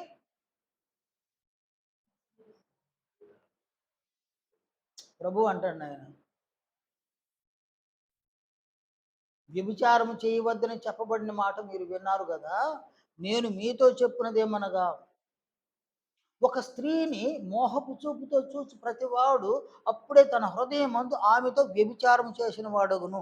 అలాంటి కన్ను నీకు అవసరం అంటాడు. అందువలన నీ కన్ను నిన్ను అభ్యంతరపరిచిన ఎడల దాని పెరికి నీ యొద్ద నుండి పారవి. నీ కుడి చెయ్యి నిన్ను అభ్యంతరపరిచిన ఎడల దాని నరికి నీ యొద్ద నుండి పారవి. ఇందువలన దానికి ఆ అవయవాల ద్వారా శరీరానికి క్షేమాభివృద్ధి జరగకపోగా ఏం జరుగుతుంది? శరీరానికి అవమానం జరుగుతుంది. కనుక నీవు ఇంకా కూడా క్రీస్తు యొక్క శరీరములో ఉండి నీవు దేవుడు వెలిగించిన ఒక దీపముగా నీ కాంతిని నీవు ప్రకాశింపచేయకపోతే నీవెలా ఉన్నావు? నీవు కాంతిని ప్రకాశింపజేయకపోతే నువ్వెలా ఉన్నావు? నువ్వు వెలుగుగా ఉన్నావా, చీకటిగా ఉన్నావా? వెలుగు అంటే ఏంది? చీకటి అంటే ఏంది? వెలుగు అంటే ఏంది నాయనా? ఎఫెసీ 5వ అధ్యాయం 9వ వచనం. వెలుగు ఫలము సమస్త విధములైన మంచితనము, సత్యము అని వాటిలో కనబడుతున్నది అన్నాడు. వెలుగు ఫలము సమస్త విధములైన మంచితనము, అలాగే సత్యము, నీతి, సత్యం అని వాటిలో కనబడుచున్నది. అంటే అవి మంచి క్రియల, చెడ్డ క్రియల? అవి మంచి క్రియలు అన్నమాట. చీకటి అనగా యోహాను సువార్త 3వ అధ్యాయం 19-20 వచనాలు. ఆ తీర్పు ఇదే, వెలుగు లోకములోనికి వచ్చెను కదనైనా, వెలుగు లోకములోనికి వచ్చెను. మనుషులు తమ క్రియలు చెడ్డవైనందున వారు వెలుగును ప్రేమింపక దేన్ని ప్రేమించినారు? వాళ్ళు చీకటిని ప్రేమించినారు. చీకటి అంటే ఏందాడ? 19వ వచనంలో 20వ వచనంలో దుష్కార్యము చేయి ప్రతివాడును వెలుగును ద్వేషించును. అంటే దుష్కార్యములు, దుష్క్రియలు చీకటి, దుర్భాష చీకటి. అంటే ఒకడు తన శరీరముతో చేసే దుష్క్రియలు చీకటి, దుర్భాష చీకటి అన్నమాట. ఒకడు తన శరీరముతో మంచి మాటలు మాట్లాడితే వాడు వెలుగు, సత్క్రియలను చేయగలిగితే వాడు వెలుగై ఉన్నాడు. క్రీస్తు యొక్క శరీరములో అవయవాలుగా ఉన్నటువంటి మనము సత్క్రియలను చేయగలిగితే, సద్విషయములను మాట్లాడగలిగితే మనము క్రీస్తు యొక్క శరీరములో ఒక దీపముగా ఉన్నామన్నమాట. ఈ సత్క్రియలను చేసి సద్విషయములను మనం మాట్లాడడం వలన శరీరానికి, క్రీస్తు యొక్క శరీరానికి అనగా సంఘానికే మనం క్షేమాభివృద్ధి కలుగు చేస్తాం. అలా కాకుండా మనలో ఎవరైనా దుర్భాషను మాట్లాడి దుష్క్రియలను చేస్తుంటే వారు ఎలా ఉన్నారు? వారు వెలుగై ఉన్నారా, చీకటి అయి ఉన్నారా? వారు చీకటి అయి ఉన్నారనమాట. వారు చీకటి అయి ఉంటే ఆ చీకటి అయినటువంటి అవయవం ఎక్కడుంది? క్రీస్తు యొక్క శరీరంలో ఉందన్నమాట. చీకటైన అవయవము క్రీస్తు శరీరంలో ఉందన్నమాట. సరేనా? నీవు కన్నుగా ఉన్నావా? కన్ను ఏమైపోయింది? అంటే అదేమైపోయింది? గుడ్డిదైపోయింది. నీవు చెయ్యిగా ఉన్నావా? అవయవంగా ఉన్నావా? చెయ్యి ఏమైపోయింది? అవిటిదైపోయింది. నీవు కాలుగా ఉండి సరిగా పని చేయలే, చీకటి క్రియలు చేస్తున్నావా? అది కుంటిదైపోయింది. సరేనా? నీ అవయవము క్రీస్తు యొక్క శరీరములో నీవు ఒక అవయముగా ఉండగా, నీవు వెలుగై ఉంటే క్రీస్తు యొక్క శరీరానికి క్షేమము, నీవు చీకటి అయ్యుండి దుర్భాషలు మాట్లాడుతూ దుష్క్రియలను చేస్తూ ఉంటే క్రీస్తు శరీరంలో ఉన్న అవయవమైన నీవు చీకటి అయిపోయింది. ఆ పక్షమందు క్రీస్తు గుడ్డివాడ, ఆ పక్షమందు క్రీస్తు మూగవాడ, ఆ పక్షమందు క్రీస్తు అవిటివాడ, ఆ పక్షమందు క్రీస్తు చెవిటివాడ, ఆ పక్షమందు క్రీస్తు కుంటివాడ. ఆయన అలాంటి వాడు కాదు. అలాంటి వాడుగా చేస్తూ ఉన్నదేది అవయవం అలా చేస్తున్నాడు. నిన్ను బట్టి నీ క్రీస్తు గుడ్డివాడవుతాడు. నిన్ను బట్టి నీ క్రీస్తు అవిటివాడవుతాడు. నిన్ను బట్టి నీ క్రీస్తు చెవిటివాడవుతాడు. నిన్ను బట్టి నీ క్రీస్తు కుంటివాడవుతాడు, మూగవాడవుతాడు. ఆయన అలా చేసింది ఎవరినైనా? చేసేది ఎవరు? అవయవాలు అలా చేసేస్తున్నాడు. నేను అలా పెద్ద పెద్ద పెద్ద తప్పులు అన్నమాట. మన ప్రభువుకు గౌరవాన్ని సమకూర్చకపోయినా పర్వాలేదు, ఆయనకు ఘనతను సమకూర్చకపోయినా పర్వాలేదు, మహిమను కీర్తిని కలుగు చేయకపోయినా పర్వాలేదు, ఆయనకు అవమానం కలగకుండా చేస్తే చాలు. ఆయనకు అవమానం కలగకూడదు. నీ దేహము దేవుని వలన నీకు అనుగ్రహింపబడి నీలోనున్న పరిశుద్ధాత్మక ఆలయమై ఉన్నదని నీ వెరుగవా? మీరు మీ సొత్తు కాదు. కొరింథీ మొదటి పత్రిక 6:19-20 దేవుడు నీ శరీరాన్ని ఒక స్పెషల్గా ఏర్పరిచినాడు. మన శరీరంలో దేవుడు ఒక స్పెషల్గా ఏర్పరిచినాడు. మనము మన సొత్తు కాదు. ఆయన మనల్ని కొన్నాడు, యేసుక్రీస్తు. దేవుడు మనల్ని కని క్రీస్తు యొక్క శరీరంలో అవయవాలుగా రూపొందించినాడు. నీ వలన క్రీస్తుకు ఘనత, గౌరవము, మహిమ, కీర్తి కలగకపోయినా పర్వాలా, ఆయనకు అవమానం కలగకుంటుంటే చాలు, ఆయనకు అపకీర్తి కలగకుంటుంటే చాలు, ఆయనకు ఘనహీనత కలగకుంటుంటే చాలు. నీవు అలాంటి విధంగా జాగ్రత్త పడాలి. జాగ్రత్త పడాలంటే నీవు క్రీస్తు యొక్క శరీరంలో అవయవంగా ఉన్నావు. ఏమాత్రము నీవు ఒక చీకటి అవయవంగా ఆ శరీరంలో ఉండకూడదన్నమాట. శాస్త్రవేత్తలు అంటున్నారు ఈ మధ్యన, భూమి యొక్క పరిమాణం అంత సూర్యుని మీద చీకటి అయిపోయిందని అంటున్నారు. ఏనాయనా? భూమి ఎంత పరిమాణంలో ఉందో, ఇంత పరిమాణం సూర్యునిలో ఒక భాగం చీకటిగా ఉందంట. వాళ్ళ ఆందోళన, శాస్త్రవేత్తల ఆందోళన, చీకటి అయిపోతూ ఉంది, సూర్యుడు నలుపుగా మారిపోతుంది కదా నాయన? అవును కదా? అంటే ఎవరికి అవమానము? సూర్యునికి అవమానం. క్రీస్తు యొక్క శరీరములో ఉన్న అవయవము అది సరిగా పని చేయకపోతే, క్రీస్తు యొక్క శరీరానికి, సంఘానికి క్షేమాభివృద్ధి కలిగే విధంగా అది మాట్లాడకపోతే, అది క్రియను చేయకపోతే ఎవరికి అవమానము? క్రీస్తుకు అవమానాన్ని సమకూర్చడానికి దేవుడు మనను క్రీస్తు సంఘంలో చేర్చినాడా? ఆయనకు మహిమను, ఘనతను, కీర్తిని కలుగు చేయడానికి సంఘంలో మనల్ని చేర్చినాడా? ఆయనకు కీర్తి కలుగు చేయడానికి, ఘనత, గౌరవం కలుగు చేయడానికి ఆయన శరీరంలో మనల్ని అవయవాలుగా చేర్చినాడా? ఆయన అవమానపరచడానికి మనల్ని ఆయన శరీరంలో అవయవాలుగా చేర్చినాడు. ఎందుకు చేర్చినాడు ఆయన? ఆయనకు ఘనతను, గౌరవాన్ని, కీర్తిని, వీటన్నిటిని కలుగు చేయడానికి నిన్ను అక్కడ చేరిస్తే, నీ ద్వారా క్రీస్తు ఏ స్థాయికి ఎదగాలి? నీ ద్వారా, నా ద్వారా, మన ద్వారా క్రీస్తు ఏ స్థాయికి ఎదగాలి? పరలోక రాజ్యంలో దేవునికి జ్యేష్ఠ కుమారుడుగా ఎదగాలి. అంత గౌరవాన్ని సమకూర్చేటువంటి అవకాశం ఎవరి చేతులు పెట్టినాడు ఆయన? మన చేతుల్లో పెట్టినాడు అనమాట. మన చేతులు అంత అవకాశాన్ని పెట్టి ఉంటే సాక్షాత్ మనమే ఆయన అవమానపరిచేస్తాం. ఆయన శరీరాల్లో అవయవాలే ఆయనకి ఆపోజిట్ అయితే, ఆయన శరీరంలో అవయవాలు ఆయనకి శత్రువులుగా మారిపోతే, సాతానుడు కాదు ఆయనకి శత్రువు, మనమే ఆయనకి శత్రువులను. అందువలన ప్రతి సువార్థికుడు, సంఘములో ఉన్నటువంటి ప్రతి వ్యక్తి సువార్తను ప్రకటించాలి.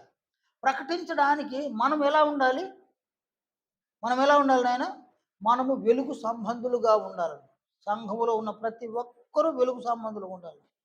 పురుషులైనా, స్త్రీలైనా, యవ్వనస్తులు సహితం అందరూ వెలుగు సంబంధులుగా ఉండాలి. అలా కాకపోతే అందరూ కట్టుకొని ఆయన అవమానపరచడం. యేసు ప్రభువుని అవమానపరచడం.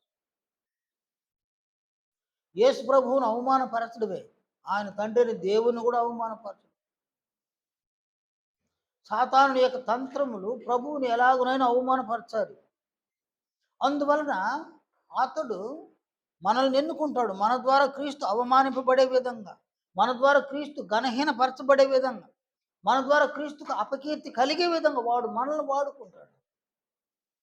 మనమైతే క్రీస్తు యొక్క శరీరంలో అవయవాలుగా ఉన్న మన సంగతిని మర్చిపోయి సాతానునితో విజ్జోడుగా మనం తిరిగితే, వానితో జోడి కలిస్తే, వాని ద్వారా మనము క్రీస్తుకు అవమానాన్ని, ఘనహీనతను, అపకీర్తిని కలుగు చేస్తాం. అందువలన సంఘము ద్వారా సువార్త ప్రకటింపబడాలి అనే కాంక్ష సంఘములో ఉన్న సువార్థికులకు మాత్రం కాదు, సంఘములో ఉన్న అందరికీ ఈ ఈ ఆలోచన, ఈ అపేక్ష, ఈ బాధ్యతలు మనం కలిగి ఉన్నామనే భావన రావాలన్నమాట. ఇప్పుడు సువార్థికులకు తరగతి జరుగుతుంది. ఇక్కడ కొంతమంది సువార్థికులు తయారైపోయి ఎవరికో సువార్త ప్రకటిస్తారంటే అది నిజంగా మంచిది కావచ్చు. కానీ సంఘంలో ఉన్న వాళ్ళందరూ ఏం చేయాలి? ఆయనకు గౌరవాన్ని, ఘనతను, కీర్తిని కలుగు చేయాలి. ఆయన శరీరములో అవయవాలుగా మనం ఉండి ఆయన శరీరానికి క్షేమాభివృద్ధిని కలుగు చేయాలి. అందువలన మనలో ప్రతి ఒక్కరూ వెలుగు సంబంధులుగా ఉండాలి, పగటి సంబంధులుగా ఉండాలి. నా తండ్రి అయిన దేవుడు వెలుగు, నా ప్రభు అయిన క్రీస్తు యేసు కూడా వెలుగు. నేను సహితము ఆయన నన్ను వెలిగించి ఎక్కడ పెట్టినాడు? దీపస్తంభం మీద నన్ను పెట్టున్నాడు. నా అంటే నా స్తోమతను బట్టి, నా సామర్థ్యమును బట్టి నేను ఒక ఇంట్లో ఉన్నా, ఆ ఇంటికని వెలుగునివ్వాలి. లోకానికి వెలుగునివ్వకపోయిన పర్వాలేదు, ఇంటికి వెలిగేవారు. ఒక దీపము ఇంటికి వెలిగిస్తుంది. కొన్ని దీపాలు కలిస్తే లోకానికి వెలుగు. మనలో ఒక్కొక్కరము ఈ ఇంట్లో దీపాలు, సంఘం అనే దేవుని ఇంట్లో దీపాలుగా అందరూ వెలిగితే, అందరూ వెలిగిపోతే లోకానికి వెలుగు. కనుక సంఘములో ఉన్న వ్యక్తులు, నేను ఒక దీపము, దేవుడు పెట్టినటువంటి దీపాన్ని, నేను ఆరిపోకూడదు, నేను చీకటి కాకూడదు. నేను చీకటి అయితే కుటుంబానికి చీకటి, అంటే సంఘానికి చీకటి. సంఘానికి చీకటి అయితే యేసు ప్రభు కూడా చీకటి. నా వలన క్రీస్తుకి అపకీర్తి, అవమానం, ఘనహీనం. అందువలన సంఘములో ఉన్న ప్రతి ఒక్కరు కూడా బహు జాగ్రత్త పడాలి. మాట్లాడే విషయములు, ప్రవర్తించే విషయములు, నడత విషయములు, క్రియలు చేసే విషయంలో బాహాటంగా ఎటుబడితే మాట్లాడేయకూడదు. ఎటుబడితే అట క్రియలు చేసేయకూడదు. మన ప్రవర్తన, మన మాటలు, మన క్రియలు, మన జీవితము ప్రభువు యొక్క గౌరవానికి భంగాన్ని కలుగు చేయకూడదు. ఆయనకున్న గౌరవం మరింత పెరగాలి. ఒక అవయవం వలన క్రీస్తుకి మరింత గౌరవం పెరగాలి. ఉన్న గౌరవం తగ్గిపోకూడదు. మన వలన ఆయన గౌరవానికి భంగం కలగకూడదు. మన వలన ఆయన ఘనతకు భంగం కలగకూడదు. మన వలన ఆయన కీర్తికి భంగం కలగకూడదు. నీవెక్కడున్నా, ఎంతమంది మధ్యలో ఉన్నా, నీ వలన నీ ప్రభువుకు అవమానము, ఘనహీనత, అపకీర్తి కలగకుండా నీవు నడుచుకోవాలి. నేను నడుచుకోవాలి. అప్పుడైతేనే మనం క్రీస్తు మీద ఏముంది? ప్రేమ ఉందన్నమాట. యోహాను సువార్త 14:15 నన్ను ప్రేమించేవాడు నా ఆజ్ఞలను గైకొను. క్రీస్తు మీద ఎంత ప్రేమ ఉంటే, క్రీస్తు మీద ఎంత ప్రేమ ఉంటే మనం ఆయన ఆజ్ఞలు సులువుగా గైకొంటాం. అంతిమంగా మనము వెలిగింపబడాలి. మనం ఆరిపోకూడదు. మనం చీకటి సంబంధులు కాకూడదు, రాత్రి సంబంధులు కాకూడదు, వెలుగు సంబంధులు, పగటి సంబంధులు కావాలి. మనము వెలిగింపబడాలి. ఆయన ఆల్రెడీగా మనల్ని వెలిగించినాడు. మనము ఈ వెలుగును ప్రకాశింపజేయాలి. ఈ వెలుగును మనం ప్రకాశింపజేయాలంటే ఏం కావాలి? మనకేం కావాలి నాయనా? నీ వాక్యము నా పాదములకు దీపం. అంటే ఆ వాక్యం ఏమైంది నాయనా? దీపం అంటే ఏంది? ప్రకాశము, సువార్త ప్రకాశము. ఈ సువార్త ప్రకాశము చేత నీ హృదయం వెలిగింపబడాలి, నీ మనస్సు వెలిగింపబడాలి, నీ అంతరింద్రియాలు వెలిగింపబడాలన్నమాట. ఎప్పటికప్పుడు సువార్త ప్రకాశము ద్వారా నీ అంతరింద్రియాలు వెలిగింపబడాలి. అనగా క్రీస్తు యొక్క ఆజ్ఞలను నీ హృదయములో, నీ మనస్సులో నీవు ముద్రించుకోవాలి, నీవు వ్రాయించుకోవాలి. అంతిమంగా వెలుగుమయమైనటువంటి క్రీస్తు యొక్క ఆజ్ఞలను నీ హృదయములో, నీ మనసులో, పురుషులైనా స్త్రీలైనా ముద్రించుకోవాలి, వ్రాయించుకోవాలి. అందుకొరకు హృదయములో క్రీస్తు యొక్క ఆజ్ఞలు ముద్రింపబడేటట్లు, అవి వ్రాయబడేటట్లుగా నీవు క్రీస్తు యొక్క ఆజ్ఞలను సంఘములో ఉన్న నీవు, నేను, మనమందరము కంటత చేయవలసి ఉందన్నమాట. అందుకు ఆయన కంటత చేస్తున్నది. క్రీస్తు యొక్క ఆజ్ఞలు నీ హృదయములో, నీ మనస్సులో అవి ముద్రింపబడితే, అది వ్రాయబడితే, అక్కడ ఉన్న హృదయము, మనస్సులో ఉన్న అంతరింద్రియములలో ఉన్నటువంటి ఆజ్ఞలు అక్కడి నుంచి ఏమవుతాయైనా స్ప్రెడ్ అవుతాయి. దేనికి స్ప్రెడ్ అవుతాయి? ఇవి శరీర అవయవాలకు స్ప్రెడ్ అవుతాయి. నీ కంటిలోనికి క్రీస్తు ఆజ్ఞలు, నీ నాలుకలోనికి క్రీస్తు ఆజ్ఞలు, నీ చెవిలోనికి క్రీస్తు ఆజ్ఞలు, నీ శరీరములో ప్రతి అవయవానికి క్రీస్తు యొక్క ఆజ్ఞలు అప్పుడే అవుతాయి. నీ శరీరంలోని అవయవాలు క్రీస్తు యొక్క ఆజ్ఞలతో నింపబడతాయి. క్రీస్తు యొక్క ఆజ్ఞలతో నింపబడినటువంటి నీ అవయవాలు క్రీస్తు యొక్క ఆజ్ఞలకు అనుకూలమైన క్రియలు చేస్తాయి. క్రీస్తు యొక్క ఆజ్ఞలకు అనుకూలమైన మాటలు మాట్లాడు. నీ దేహమయమైంది, నీ దేహము వెలుగుమైంది. మత్తయి సువార్తలో 6వ అధ్యాయం ప్రభు అంటాడు కదా నాయన, మత్తయి 6:22లో దేహమునకు దీపము కన్నే. నీ కన్ను తేటగా ఉండి నీ ఎడల నీ దేహమంతయు వెలుగుమయమై ఉండును. నీ కన్ను చెడినదైతే నీ దేహమంతయు చీకటిమయమై. అంటే దేహము వెలుగుమయమై ఉందా, దేహము చీకటిమయంగా ఉంది. క్రీస్తు యొక్క ఆజ్ఞలు ఏ దేహములో అప్లై చేయబడిందో, ఏ దేహములో ఏ అవయవాలలోనికి అప్లై చేయబడిందో ఆ దేహము వెలుగుమయము, ఆ అవయవాలు వెలుగుమయం. ఎందుకంటే అవి వెలుగు క్రియలు చేస్తాయి, వెలుగు మాటలు మాట్లాడతారు. కనుక మనలో ప్రతి ఒక్కరూ విధిగా క్రీస్తు యొక్క ఆజ్ఞలను మన అంతరింద్రియాలలోనికి ముద్రించుకోవాలి, వ్రాసుకోవాలి. మన జీవితాలే ధన్యమవుతాయి, మన ఆత్మలు వెలిగింపబడతాయి. ఆ పక్షమందు ఆజ్ఞలన్నీ కూడా శరీరం యొక్క అవయవాలలోనికి ఏమవుతాయి? అవి ప్రసరిస్తాయి. అవయవాలలో క్రీస్తు యొక్క ఆజ్ఞలు నింపబడతాయి. ప్రస్తుతం మన అవయవాలు క్రీస్తు ఆజ్ఞలు లేవు నాయన. మనం క్రీస్తు సంఘ సభ్యులమే కానీ అవయవాల్లో క్రీస్తు యొక్క ఆజ్ఞలే లేవు. అంతరింద్రియాలలో కూడా క్రీస్తు యొక్క ఆజ్ఞలు, క్రీస్తు ఆజ్ఞలే లేనటువంటి క్రీస్తు సంఘ సభ్యులం మనం. మన హృదయాన్ని ఓపెన్ చేస్తే అంతా లోకమే, అంతా లోకమే, అంతా శరీర సంబంధం. మన మనస్సును ఓపెన్ చేస్తే అంతా లోకమే, అంతా శరీర సంబంధం. మన అంతరింద్రియాల్లో లోకముంది, శరీరం ఉంది. ఇక అంతరింద్రియాల్లో లోకము, శరీరం ఉంటే అవయవాళ్ళు ఏముంటుంది? నా శరీర అవయవాల్లో అంతా లోకమే, అంత శరీర సంబంధం. శరీరమయమైపోయింది అనమాట, లోకమయమైపోయింది శరీరం. ఇందువలన క్రీస్తుకి మనం ఘనతను, గౌరవాన్ని, కీర్తిని సమకూర్చు. కనుక మనలో ఎవరికైనా క్రీస్తు మీద ప్రేమ ఉంది అంటే ఆ ప్రేమను రుజువు పరుచుకోవాలి అంటే క్రీస్తుకు గౌరవాన్ని, ఘనతను, కీర్తిని కలుగు చేయడానికి నీవు వెలుగుమయం కావాలి. నిన్ను వెలిగించడానికి క్రీస్తు యొక్క వాక్యాన్ని అనుదినము నీవు పఠించాలి, నీవు నేర్చుకోవాలి. నీ హృదయం, నీ మనసు, నీ అంతరింద్రియాలలో క్రీస్తు యొక్క వాక్యాన్ని నింపుకోవాలి. మన హృదయాలలో, మన అంతరింద్రియాలలో క్రీస్తు యొక్క వాక్యాన్ని నింపుకుంటే అక్కడ నుండి ఆ ఆజ్ఞలు, క్రీస్తు యొక్క వాక్యము, అందులో ఉన్న ఆజ్ఞలు శరీరము అందులో అవయవాలకు స్ప్రెడ్ అయ్యి నీ శరీరము ధన్యము, నీ అవయవాలు ధన్యము. ప్రభు అంటాడు, నీతి కొరకు ఆకలి దప్పులు గలవారు ధన్యులు.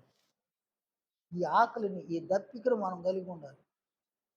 ఆయనతో సంబంధం కలిగి ఉండడానికి ఈ ఆకలి, ఈ దప్పికను మనం కలిగి ఉండాలి.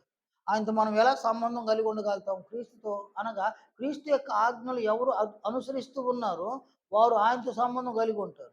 ఎంతగా మనం క్రైస్తవులమైనా, ఎంతగా మనం బాప్తిస్మములో రక్షణ పొంది ఉన్నా, బాప్తిస్మములో పరిశుద్ధాత్మ దేవుని వరాన్ని పొంది ఉన్నా, ఇవన్నీ జరిగి ఉన్నా కూడా మనం క్రీస్తు యొక్క ఆజ్ఞలను అనుసరించకపోతే ఆయనే, మనమే, సంబంధాలు మాత్రం లేవు. ఆయన నామమున బాప్తిస్మం పొందినాము కాబట్టి దేవుడు మనల్ని కనికరిస్తున్నాడు, ఆయన మనల్ని ప్రేమిస్తున్నాడు. మన వలన యేసు ప్రభు కొరిగింది ఏమీ లేదు. ఈ శరీరం చీకటిమయం, శరీరంలో ఉన్న అవయవాలు చీకటిమయం, అవి చేసే క్రియలు చీకటి క్రియలు, అవి మాట్లాడే మాటలు చీకటి మాటలు. వెరసి జరిగిందంతా ఏంటంటే శరీరంతో, నీవు శరీరం యొక్క అవయవాలతో చెడ్డ మాటలు మాట్లాడి చెడ్డ క్రియలు చేసి నీవు తృప్తి చెందుతున్నావేమో కానీ యేసు ప్రభువుకు అవమానం కలిగిస్తున్నావు, అపకీర్తిని కలిగిస్తున్నావు, ఘనహీనతను కలిగిస్తున్నావు. అది అది జరుగుతుంది. అందువలన సంఘములో ఉన్నటువంటి మనం మంచి సువార్థికుడుగా కావాలనుకున్నావా? అనుభవపూర్వకంగా సువార్తను ప్రకటించడానికి విధిగా సంఘంలో మీరు నేర్చేసుకోండి. వారికిలాగా వీరికిలాగా కాదు, బ్యాగులు తగిలించుకొని తిరిగితే ఏం లేదు. నేను ఆ బరువు ఎందుకు మోసేది? మళ్ళీ అది కూడా బరువే కదా. దాన్ని మోసుకొని తిరగడమే కాలమంతా. ఆ బైబిల్ని మోసుకొని తిరగడమే కానీ ఆ బైబిల్లో ఉన్న యేసుక్రీస్తు వెలుగ్గా ఉన్నాడే కదా, ఆయనకి గౌరవాన్ని, ఘనతలు, కీర్తిని సమకూర్చేది అది లేనే లేదన్న. ఒకడేం చేస్తాడు ఆయన, బేల్దరి మేస్త్రి ఒక తాపి చేతిలో పట్టుకుని వెళ్ళిపోతాడు కదా నాయన.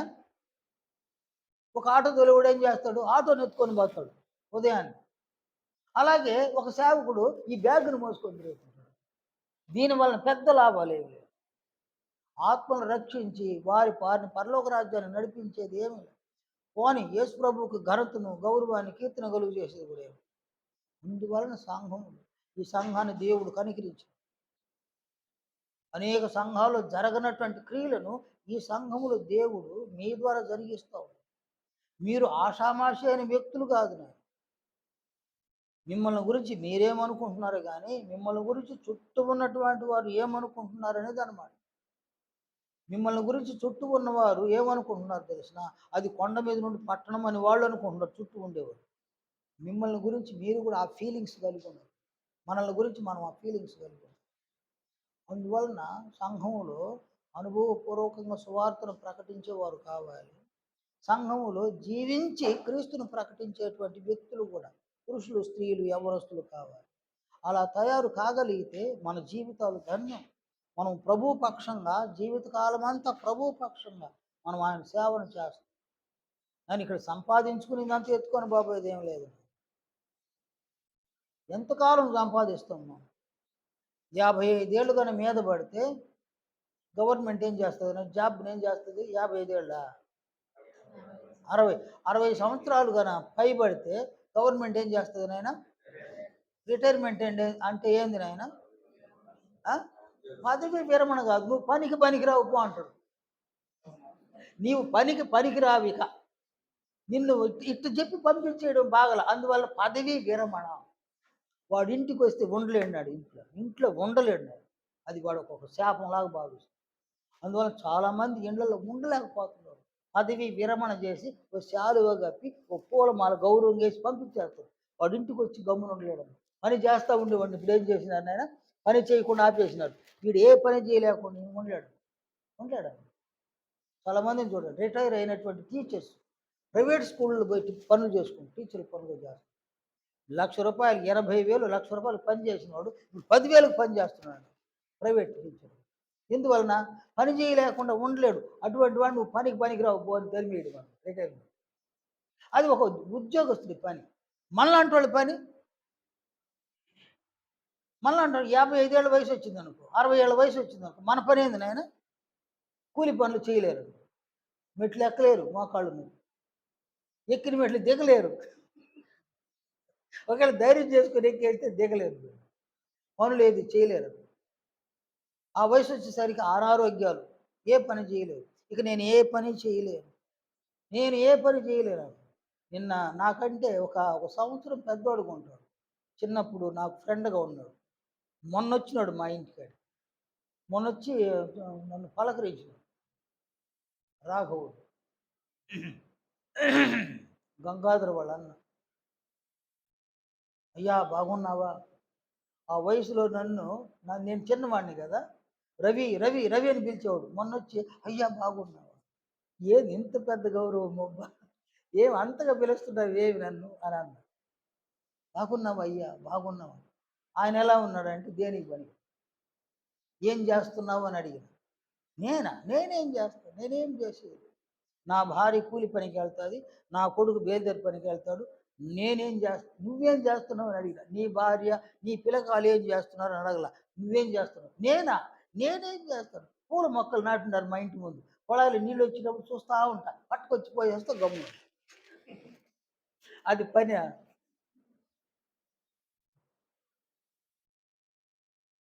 నా ఫ్రెండ్స్ నేను ఇంచుమించు 10 మంది. ఆల్మోస్ట్ అందరూ చనిపోయినారు. ఆ మొన్నొచ్చినోడు ఒకడే బతికున్నాడు. వాడు ఏ పని చేయడు. నేనెలా ఫీల్ అవ్వాలి నాయన? ఈ వయసులోకి 65 ఏళ్ల వయసులోకి ఆయన పని చేయగలిగే అవకాశం నాకు. థాంక్స్ నాయన. ఆ మాటలు అతడు చెప్తా ఉండగానే, నేనేం పని చేసేది లేదబ్బా! ఆ నీళ్లు పట్టుకొచ్చి పోస్తాను గమ్మున కూర్చోంటాను. అన్నప్పుడు నేను ఒక్కసారి నాయనా నీకు కృతజ్ఞత. ఈ వయసులో నన్ను నువ్వు వాడుకో.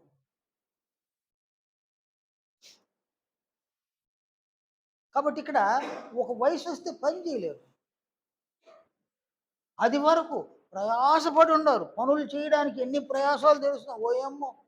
లేని తెలివితేటలన్నీ ఉపయోగించి ప్రయాసాలు పడ్డారనమాట. ప్రయాసపడి, ప్రయాసపడి, ప్రయాసపడి ప పడిన ప్రయాసంతో సంపాదించిన సంపాదనను దాన్ని నిలుపుకోవడానికి కొందరు, దానిని ఇంకా కొంచెం అభివృద్ధి చేసుకోవడానికి కొందరు ఏదేదో చేస్తా ఉన్నారు. చేస్తున్నారు. పిల్లలు ఎదిగొచ్చినారు. పిల్లలు ఎదిగొస్తే ఏమవుతది నాయన? ఆస్తులన్నీ కూడా కరిగిపోతాయి. పిల్లలు ఎదిగొచ్చిన వెంటనే ఆస్తులన్నీ కరిగిపోతాయి. కరిగిపోతాయి. ఓ తారును ఎండలో పెడితే కరిగిపోతుంది. ఇంత పెద్ద ముద్ద తీసుకొచ్చి పెట్టేసి అబ్బా! ఇంత పెద్ద ముద్ద తీసుకొచ్చి పెట్టినాను ఎండలో అంటే తారు ఏమవుతుంది నాయన? అది కరిగిపోయింది. ఒకడు సంపాదించే సంపాదన ఒక వయస్సు వచ్చేసరికి తన బిడ్డలు ఎదిగేసరికి అదంతా కరిగిపోయింది. కరిగిపోతే అక్కడేముంది నాయన? ఏమి లేదు ఆడ. ముద్ద పెట్టినావు ఇప్పుడు ఖాళీ స్థలం కనిపిస్తుంది అంత కరిగిపోయింది. ప్రయాసం అంతా ఏమైంది? కాలమంతా ప్రయాసం నాయన. ప్రయాసం అంతా ఏమైపోయింది నాయన? అప్పుడు జ్ఞానోదయం. ఏందో అనుకున్నాను జీవితం అంటే నేను. ఎప్పుడా? జీవితం బట్టి ఏందో అనుకున్నాను. ఎవరితో చెప్తున్నాడు ఈ మాట? అక్కడ ఒక ఇంట్లో ముసలోడు వచ్చేస్తాడు. ఈ ఇంట్లో నుంచి ఒక ముసలోడు వస్తాడు. ఇంకొక ఇంట్లో నుంచి ముసలోడు వస్తాడు. ఒక చెట్టు కింద కూర్చుంటారు వీళ్ళు టీ షాప్ కాడ. ఒక చెట్టు కాడ కూర్చుంటారు వాళ్ళు. ఏ ఏముండదు. ఏమీ లేదు. దీనికోసం ఇంత ప్రయాసపడిందా? దానికోసం ఇంత ఉత్త కబుర్లు చెప్పుకుంటున్నారు. అది కూడా వ్యర్థమే. ఏది కూడా అది కూడా వ్యర్థం అన్నమాట. మనం చనిపోయేసరికి నాయన మనం సంపాదించింది ఏది మన చేత ఏది లేదు అన్నమాట. చనిపోయేసరికి నాకేమీ లేదు, నాకెవ్వరు లేరు. ఒంటరికి వచ్చినాము, ఒంటరికి వెళ్ళేసరికి క్రీస్తు యొక్క మహిమను తీసుకొని వెళ్ళకపోతే మనలాంటి వాళ్ళకి అవమానం. అందువలన క్రీస్తు యొక్క మహిమను పొందడానికి దేవుడు చేసినటువంటి ఏర్పాటు సంఘం. దేవుడు వెలుగు, క్రీస్తు వెలుగు. ఆ పక్షమందు మనమేమై ఉండాలి? వెలుగు సంబంధులుగా ఉండాలి. మనం ఎప్పటికీ చీకటి సంబంధులు, రాత్రి సంబంధులుగా మనం మారిపోవాలి. మనం చీకటి సంబంధులై రాత్రి సంబంధులు అయితే, మనం చీకటి చీకటి మాటలు మాట్లాడి చీకటి క్రియలు చేస్తే ప్రభు అయిన క్రీస్తు యేసునకు బాహాటంగా ఆయనకు అవమానాన్ని, అపకీర్తిని, అగౌరవాన్ని కలుగు చేసేస్తాం. దానివల్ల మనకొచ్చే లాభం ఏమి లే. మనం క్రీస్తు మహిమను పొందలేము.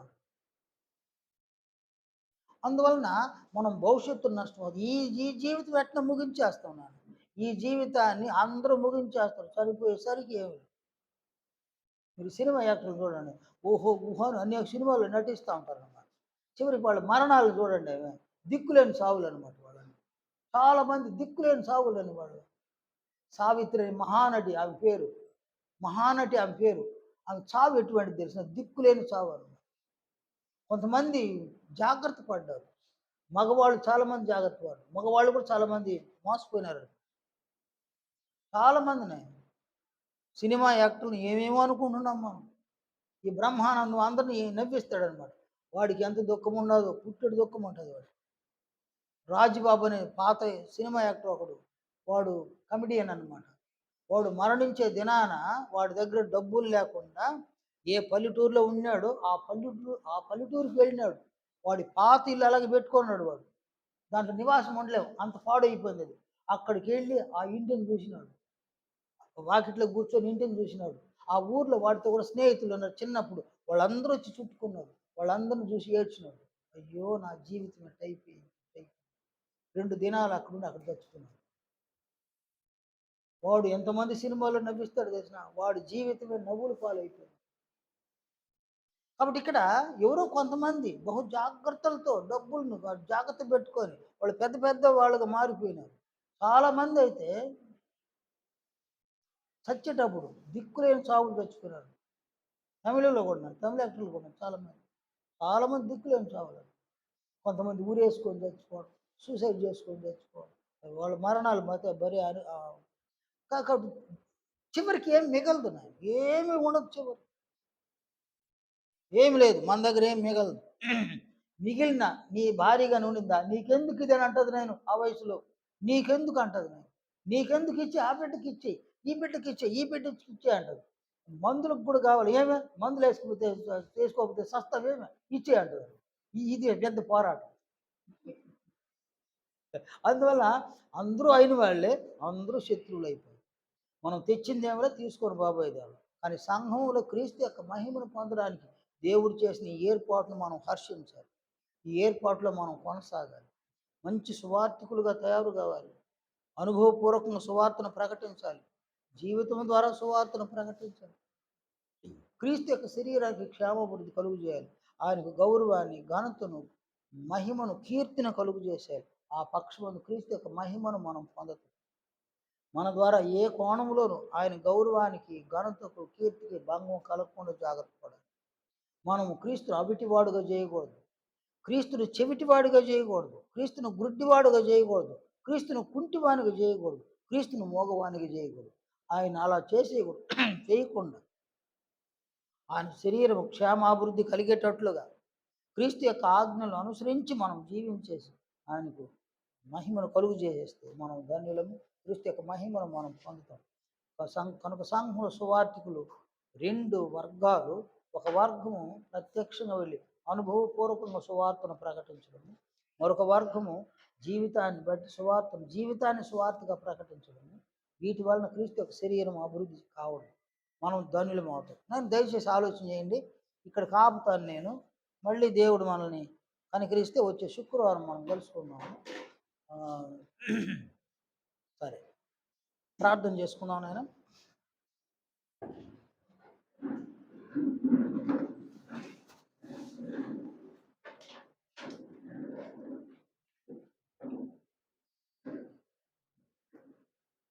మహోపకారి,